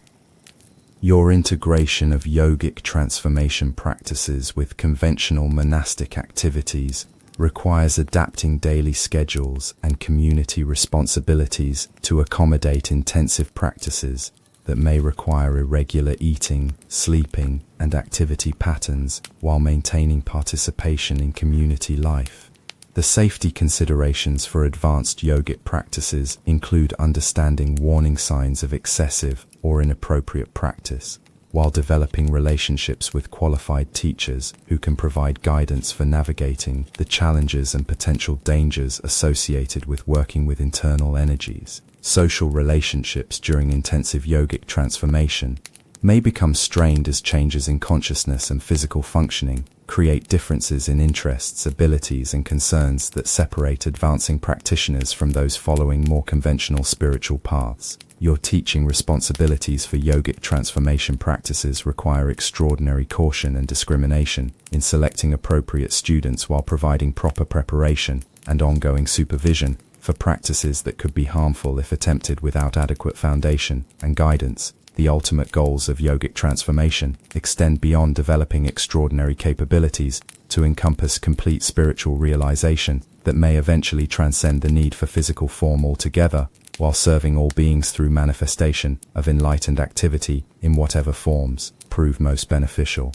Your introduction to tantric practices reveals the most esoteric and potentially controversial aspects of Tibetan Buddhism as you encounter methods that utilize symbolism, energy work, and occasionally physical practices that appear to contradict conventional monastic ethics while serving profound spiritual transformation, available only to highly qualified practitioners. The preliminary requirements for tantric practice include not only mastery of conventional Buddhist philosophy and meditation, but also psychological stability, ethical purity, and spiritual maturity that enable practitioners to work with powerful transformational methods without being corrupted by their intensity or apparent transgression of ordinary moral boundaries.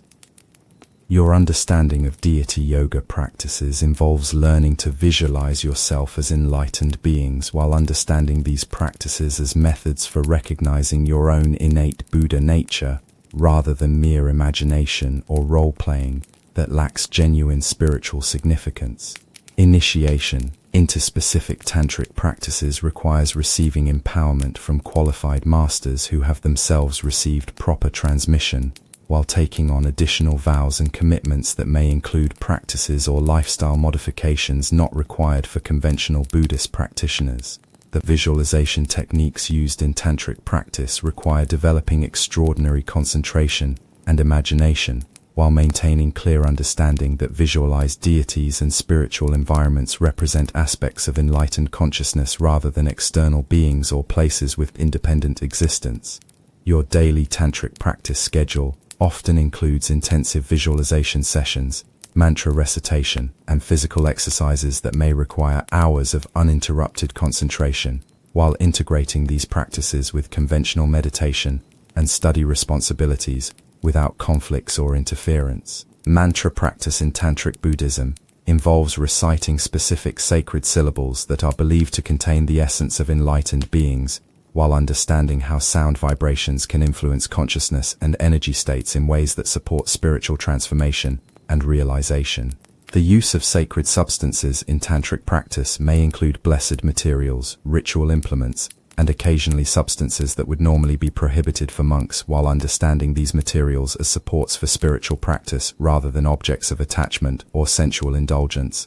Your understanding of energetic practices in Tantra includes working with subtle body systems through specific techniques that redirect and transform life force energy, while developing abilities that may appear miraculous but serve the ultimate goal of complete spiritual awakening rather than mere acquisition of unusual powers. Ritual practices in Tantric Buddhism combine elaborate ceremonial procedures with deep meditative concentration, while understanding how external ritual activities support internal transformation processes that purify consciousness and develop spiritual capabilities.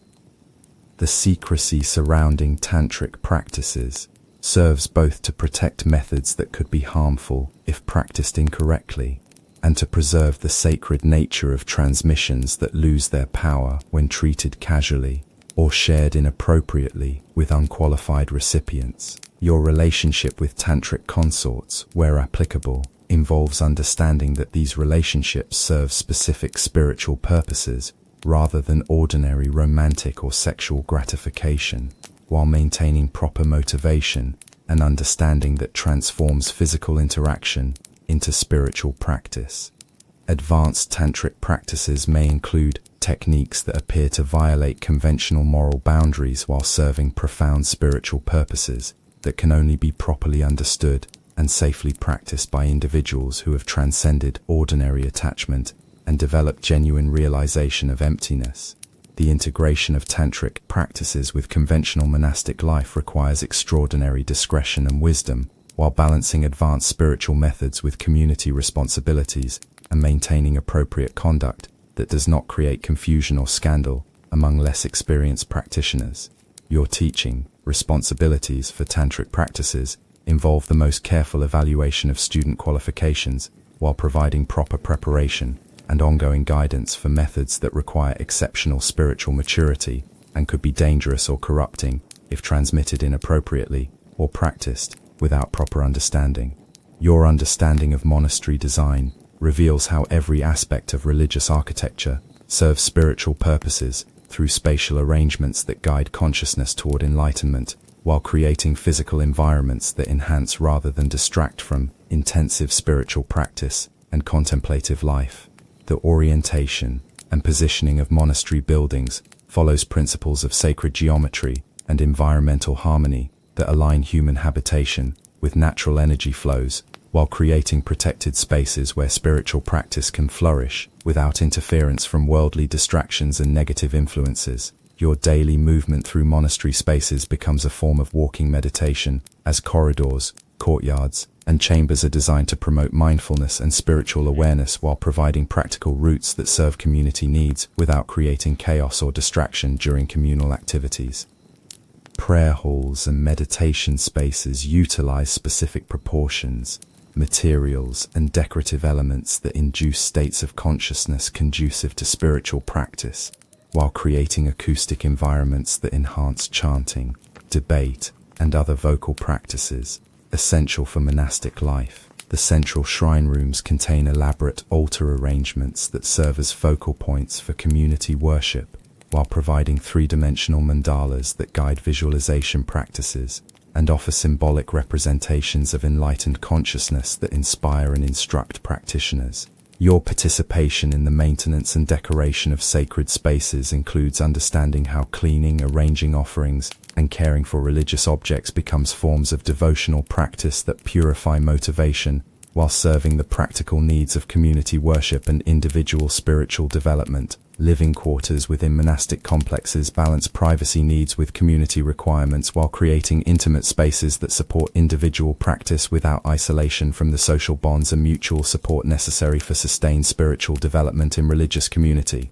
The kitchen, storage, and work areas of monasteries integrate practical necessities with spiritual practice as food preparation, cleaning, and maintenance activities become opportunities for meditation and service, while ensuring community needs are met through mindful and dedicated work. Library and study areas within monasteries provide environments optimized for intellectual development and scholarly work while maintaining the quiet and sacred atmosphere necessary for deep study and contemplation of religious texts and philosophical materials. Your understanding of the symbolic elements throughout monastery architecture includes recognition of how specific motifs, colors, and artistic elements convey spiritual teachings while creating visual environments that constantly remind inhabitants of spiritual goals and Buddhist principles. Guest quarters and public areas within monastic complexes accommodate visitors and teaching activities while maintaining appropriate boundaries between the private retreat space needed for intensive practice and the openness necessary for sharing teachings and serving the broader community.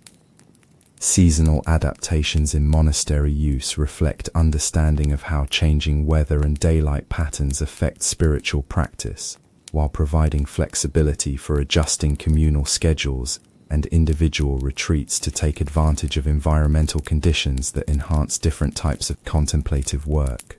The integration of natural elements into monastery design includes careful preservation of trees, rocks, water features, and other landscape elements that contribute spiritual energy while creating harmonious relationships between built and natural environments that enhance rather than disturb ecological balance.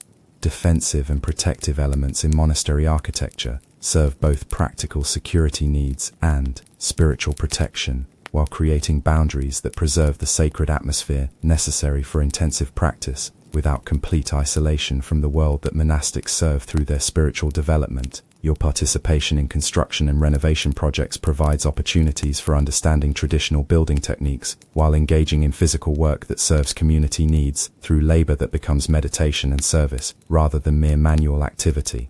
Your role in preserving and transmitting the wisdom traditions of Tibetan Buddhism evolves from student to teacher, as years of intensive practice provide both knowledge and realization necessary for sharing authentic spiritual guidance with future generations of practitioners who will carry forward these precious traditions. The oral tradition through which much Buddhist knowledge is transmitted requires developing exceptional memory and understanding, while learning to convey not only information, but also the living wisdom and spiritual energy that accompany proper teaching from realized masters to qualified students. Your responsibilities for maintaining textual traditions include copying manuscripts, preserving libraries, and ensuring accurate transmission of written materials, while understanding how texts serve as supports for oral teachings rather than complete repositories of wisdom that can be understood without personal instruction. Teaching relationships with students require developing skills in assessing individual capacities and needs while providing appropriate instruction that serves each person's spiritual development without overwhelming beginners or boring advanced practitioners with material inappropriate to their level.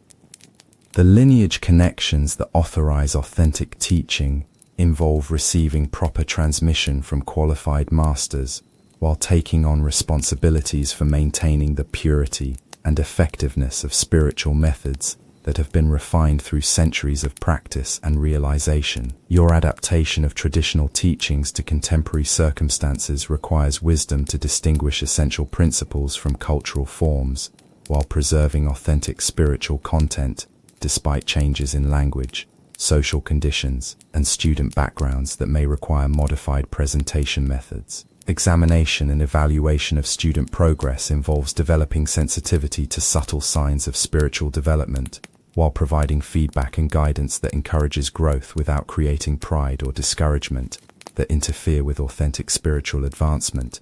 The integration of different teaching methods includes balancing formal instruction with personal mentorship, group discussions with individual consultation, and theoretical study with practical application, while ensuring comprehensive education that serves complete spiritual development. Your preservation of specialized knowledge includes maintaining competence in traditional sciences, arts, and cultural practices that support spiritual development, while ensuring these auxiliary skills remain properly subordinated to enlightenment goals rather than becoming ends in themselves. International teaching opportunities require adapting traditional Tibetan Buddhist methods to very different cultural contexts while maintaining authenticity and effectiveness despite language barriers, cultural misunderstandings, and social conditions that may not support traditional monastic lifestyle. The training of future teachers involves not only sharing knowledge and techniques but also cultivating the spiritual realization and personal qualities necessary for authentic teaching, while ensuring proper preparation for the responsibilities and challenges that accompany spiritual authority. Documentation and recording of teachings requires balance between preserving important instructions and maintaining appropriate secrecy around advanced practices while utilizing modern technology to support traditional transmission methods rather than replacing personal instruction with recorded materials.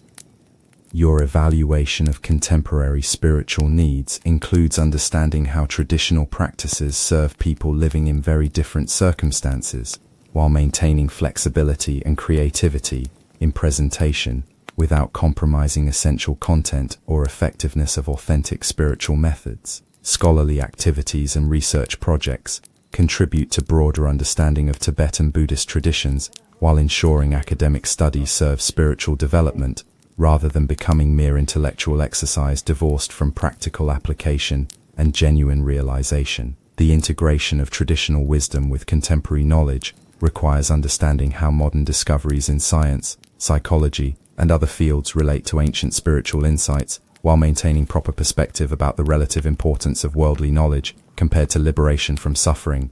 As you sit in the thin air of the high mountains, your breath visible in the cold dawn air, you realize that every extreme practice you have mastered, every boundary you have pushed, every limit you have transcended, was never about the practice itself, but about discovering the limitless nature of awakened consciousness that exists within every sentient being. The heat you generate in snow, the weeks you stand without rest, the months you spend in sealed retreat, the urine you drink, the bones you play as instruments, the debates you win through logic, all of these were simply methods for wearing away the layers of conditioning that prevent recognition of what was always already present, the infinite compassion and wisdom that is your true nature. But this understanding opens new dimensions of responsibility and service that extend far beyond personal achievement or even individual enlightenment. Your growing spiritual realization brings with it an increasing awareness of the suffering that pervades the world and the urgent need to apply whatever wisdom and capabilities you have developed to alleviating the pain of countless beings who remain trapped in cycles of ignorance, attachment,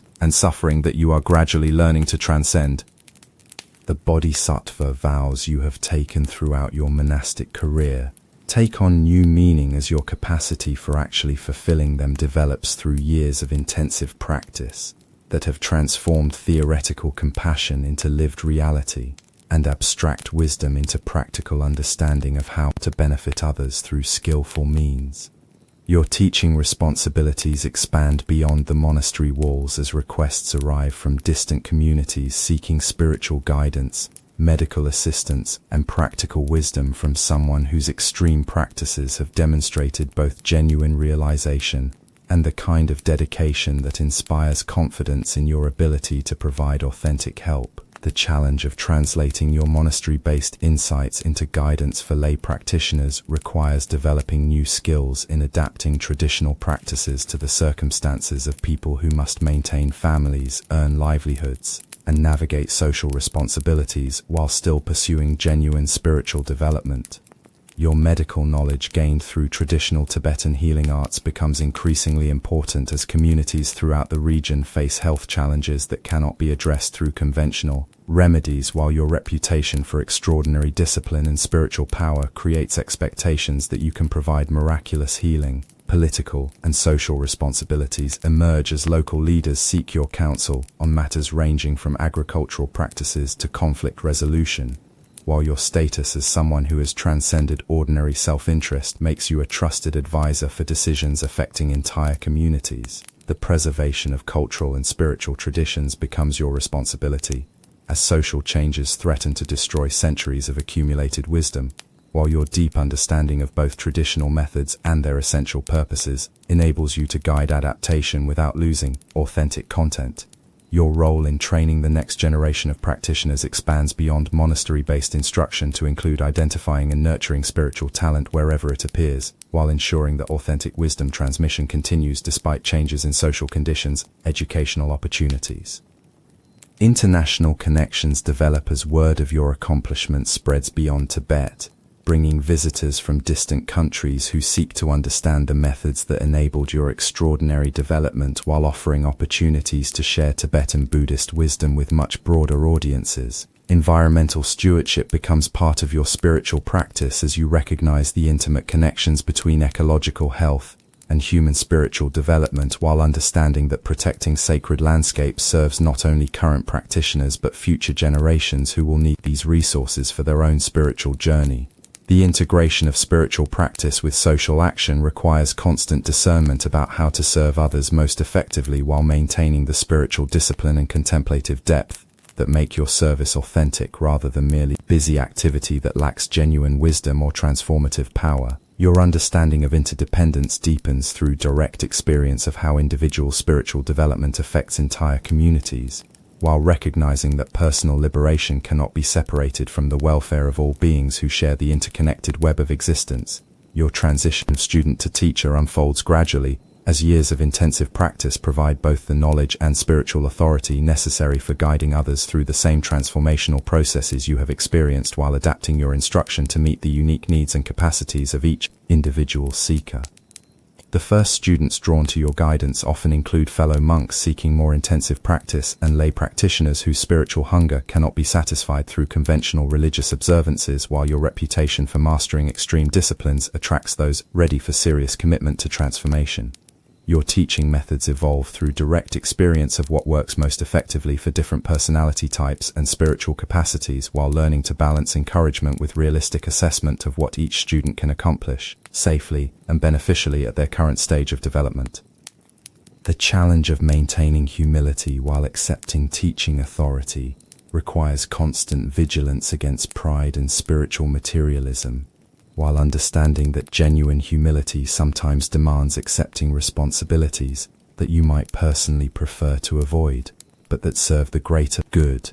Retreat guidance becomes a major component of your teaching, as students seek instruction for undertaking the same intensive practices that contributed to your own development, while requiring careful preparation and ongoing supervision to ensure safety and authentic spiritual benefit, rather than mere endurance contests. Your adaptation of extreme practices for different students involves understanding which elements are essential and which can be modified according to individual circumstances, while maintaining the transformational power that makes these practices effective rather than merely difficult. The development of teaching lineages through your most accomplished students creates networks of authentic instruction that extend your influence far beyond what you could accomplish individually, while ensuring that genuine wisdom transmission continues through multiple qualified teachers. Community building around your teaching activities requires balancing the needs of intensive practitioners with the broader population seeking spiritual guidance,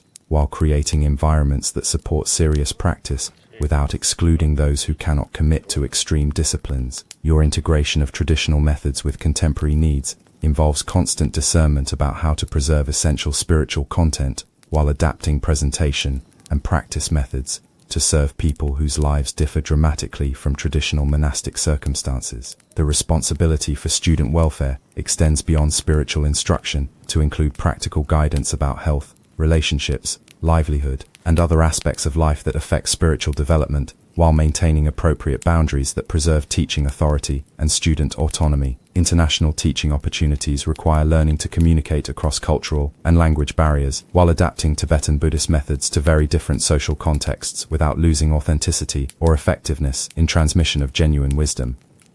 Your evaluation of student progress involves developing sensitivity to subtle indicators of spiritual development, while providing feedback that encourages continued effort without creating pride or false confidence that interfere with authentic advancement. The selection of advanced students for intensive training requires discrimination about readiness for demanding practices, while ensuring that transmission of the most powerful methods goes only to those who have demonstrated adequate preparation and proper motivation for using them beneficially. Your years of intensive solitary practice paradoxically prepare you for deeper and more meaningful relationships, as the ego dissolution achieved through extreme disciplines enables authentic connection with others based on wisdom and compassion, rather than neediness or projection of personal desires and fears.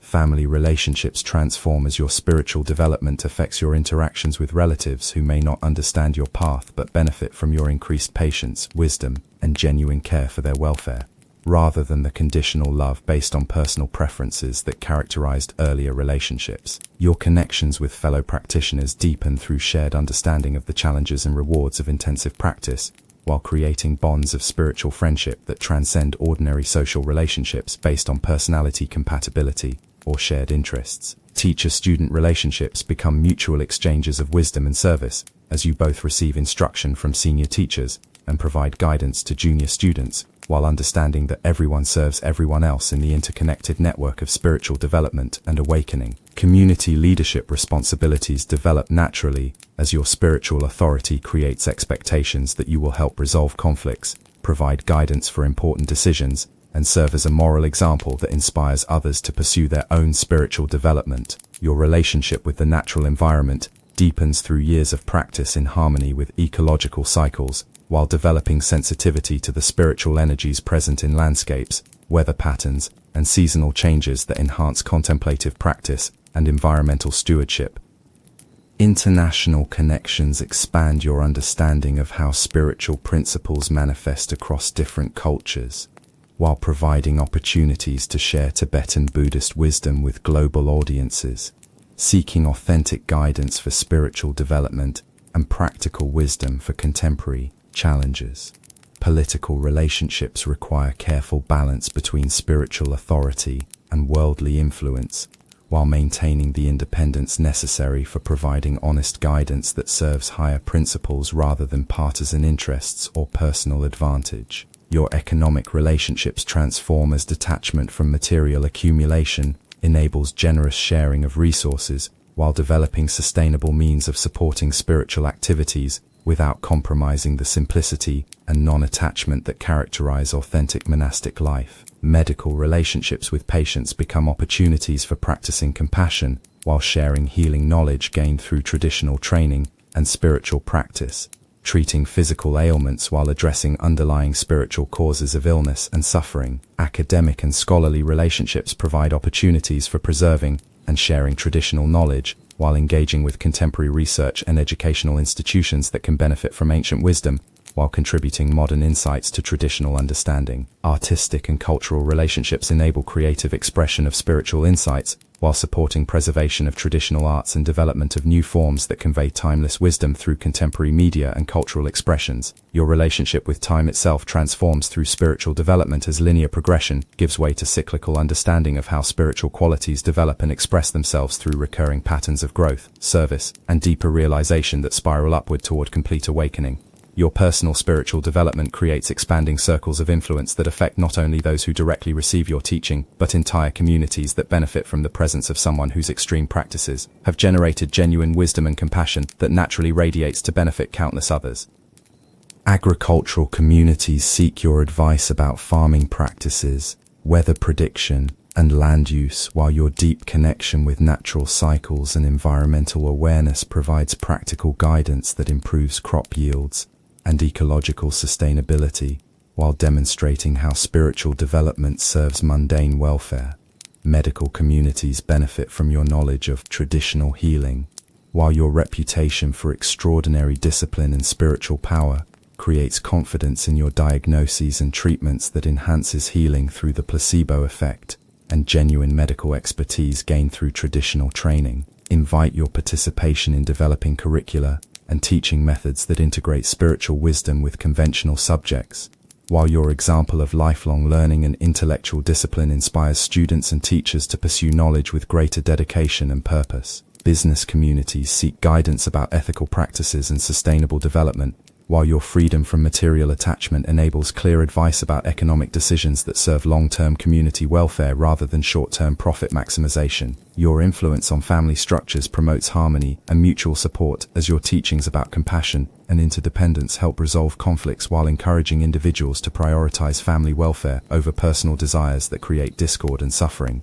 Religious communities across different traditions find common ground through your emphasis on universal spiritual principles that transcend sectarian boundaries, while your deep realization demonstrates that authentic spirituality serves all beings regardless of their particular religious affiliation or cultural background. Political communities benefit from your counsel about governance and social policy, while your detachment from partisan interests enables advice that serves the common good rather than factional advantage, promoting policies that reduce suffering and enhance opportunities for spiritual development. Environmental communities gain inspiration from your example of living harmoniously with natural systems, while your spiritual perspective on ecological stewardship provides motivation and practical wisdom for protecting landscapes and resources that serve future generations. Cultural communities benefit from your efforts to preserve traditional knowledge while adapting ancient wisdom to contemporary circumstances, ensuring that valuable insights are not lost during periods of rapid social change, while remaining relevant to current needs and challenges. Economic communities find alternatives to purely materialistic models of development through your example of contentment with simplicity, while your teachings about interdependence promote business practices that benefit all stakeholders rather than exploiting some for the advantage of others. Social service communities gain inspiration and practical wisdom from your example of dedicated service, while your understanding of suffering and its causes provides insights that improve the effectiveness of charitable activities and social programs designed to alleviate human problems. Your influence on conflict resolution extends beyond personal counseling to community mediation and peace-building activities, while your transcendence of partisan perspectives enables you to find common ground between opposing parties and facilitate solutions that serve everyone's legitimate interests. Your integration of traditional Tibetan Buddhist practices with contemporary understanding reveals how ancient wisdom remains relevant for addressing modern challenges while demonstrating that spiritual development follows universal principles that transcend historical periods and cultural contexts. Technological relationships require discernment about how modern tools can serve spiritual development without becoming distractions or substitutes for genuine contemplative practice, while understanding how communications technology can spread authentic teachings to global audiences seeking wisdom. Scientific dialogue becomes possible as your direct experience of consciousness and subtle energy systems provides insights that complement and sometimes challenge contemporary research, while remaining open to learning from empirical investigation without abandoning traditional knowledge validated through centuries of practice. Psychological understanding deepens through integration of traditional Buddhist psychology with modern therapeutic approaches, while your extensive experience with altered states of consciousness and mental training provides perspectives that enrich both ancient and contemporary understanding of mental health and spiritual development. Your environmental teachings gain urgency, as ecological crises require the kind of long-term perspective and commitment to interconnectedness that spiritual practice naturally develops, while demonstrating how individual transformation serves collective survival and flourishing. Economic teaching become relevant as global inequality and environmental degradation require alternatives to purely materialistic models of development, while your example of contentment with simplicity provides practical demonstrations of sustainable lifestyle that reduces environmental impact without sacrificing genuine well-being. Educational innovations emerge from your understanding of how intensive spiritual practice develops human potential, while providing insights about learning methods, motivation, and character development that enhance both spiritual and secular education. Medical contributions include both traditional healing knowledge and insights gained through extreme practices that push the boundaries of human physiology, while demonstrating connections between consciousness and health that inform both traditional and modern approaches to healing. Your artistic inspiration contributes to creative expressions that convey spiritual insights through contemporary media, while preserving traditional arts and developing new forms that communicate timeless wisdom to audiences unfamiliar with ancient cultural contexts. Social innovations emerge from your understanding of interdependence and compassion, while providing practical examples of community organization, conflict resolution, and mutual support that serve as models for social development beyond traditional monastic contexts. Political wisdom gained through transcending partisan perspectives enables contributions to governance and policy making that serve long-term common interests rather than short-term factional advantage, while demonstrating how spiritual development enhances rather than diminishes practical effectiveness. International contributions include sharing Tibetan wisdom with global audiences while learning from other spiritual traditions and cultural perspectives that enrich understanding and create opportunities for collaborative approaches to universal human challenges and opportunities for awakening. Your legacy develops not through institutional preservation, but through living transmission of wisdom and methods that enable others to achieve similar spiritual development, while adapting practices to contemporary circumstances that maintain authenticity, while serving current needs and future possibilities for human flourishing and awakening.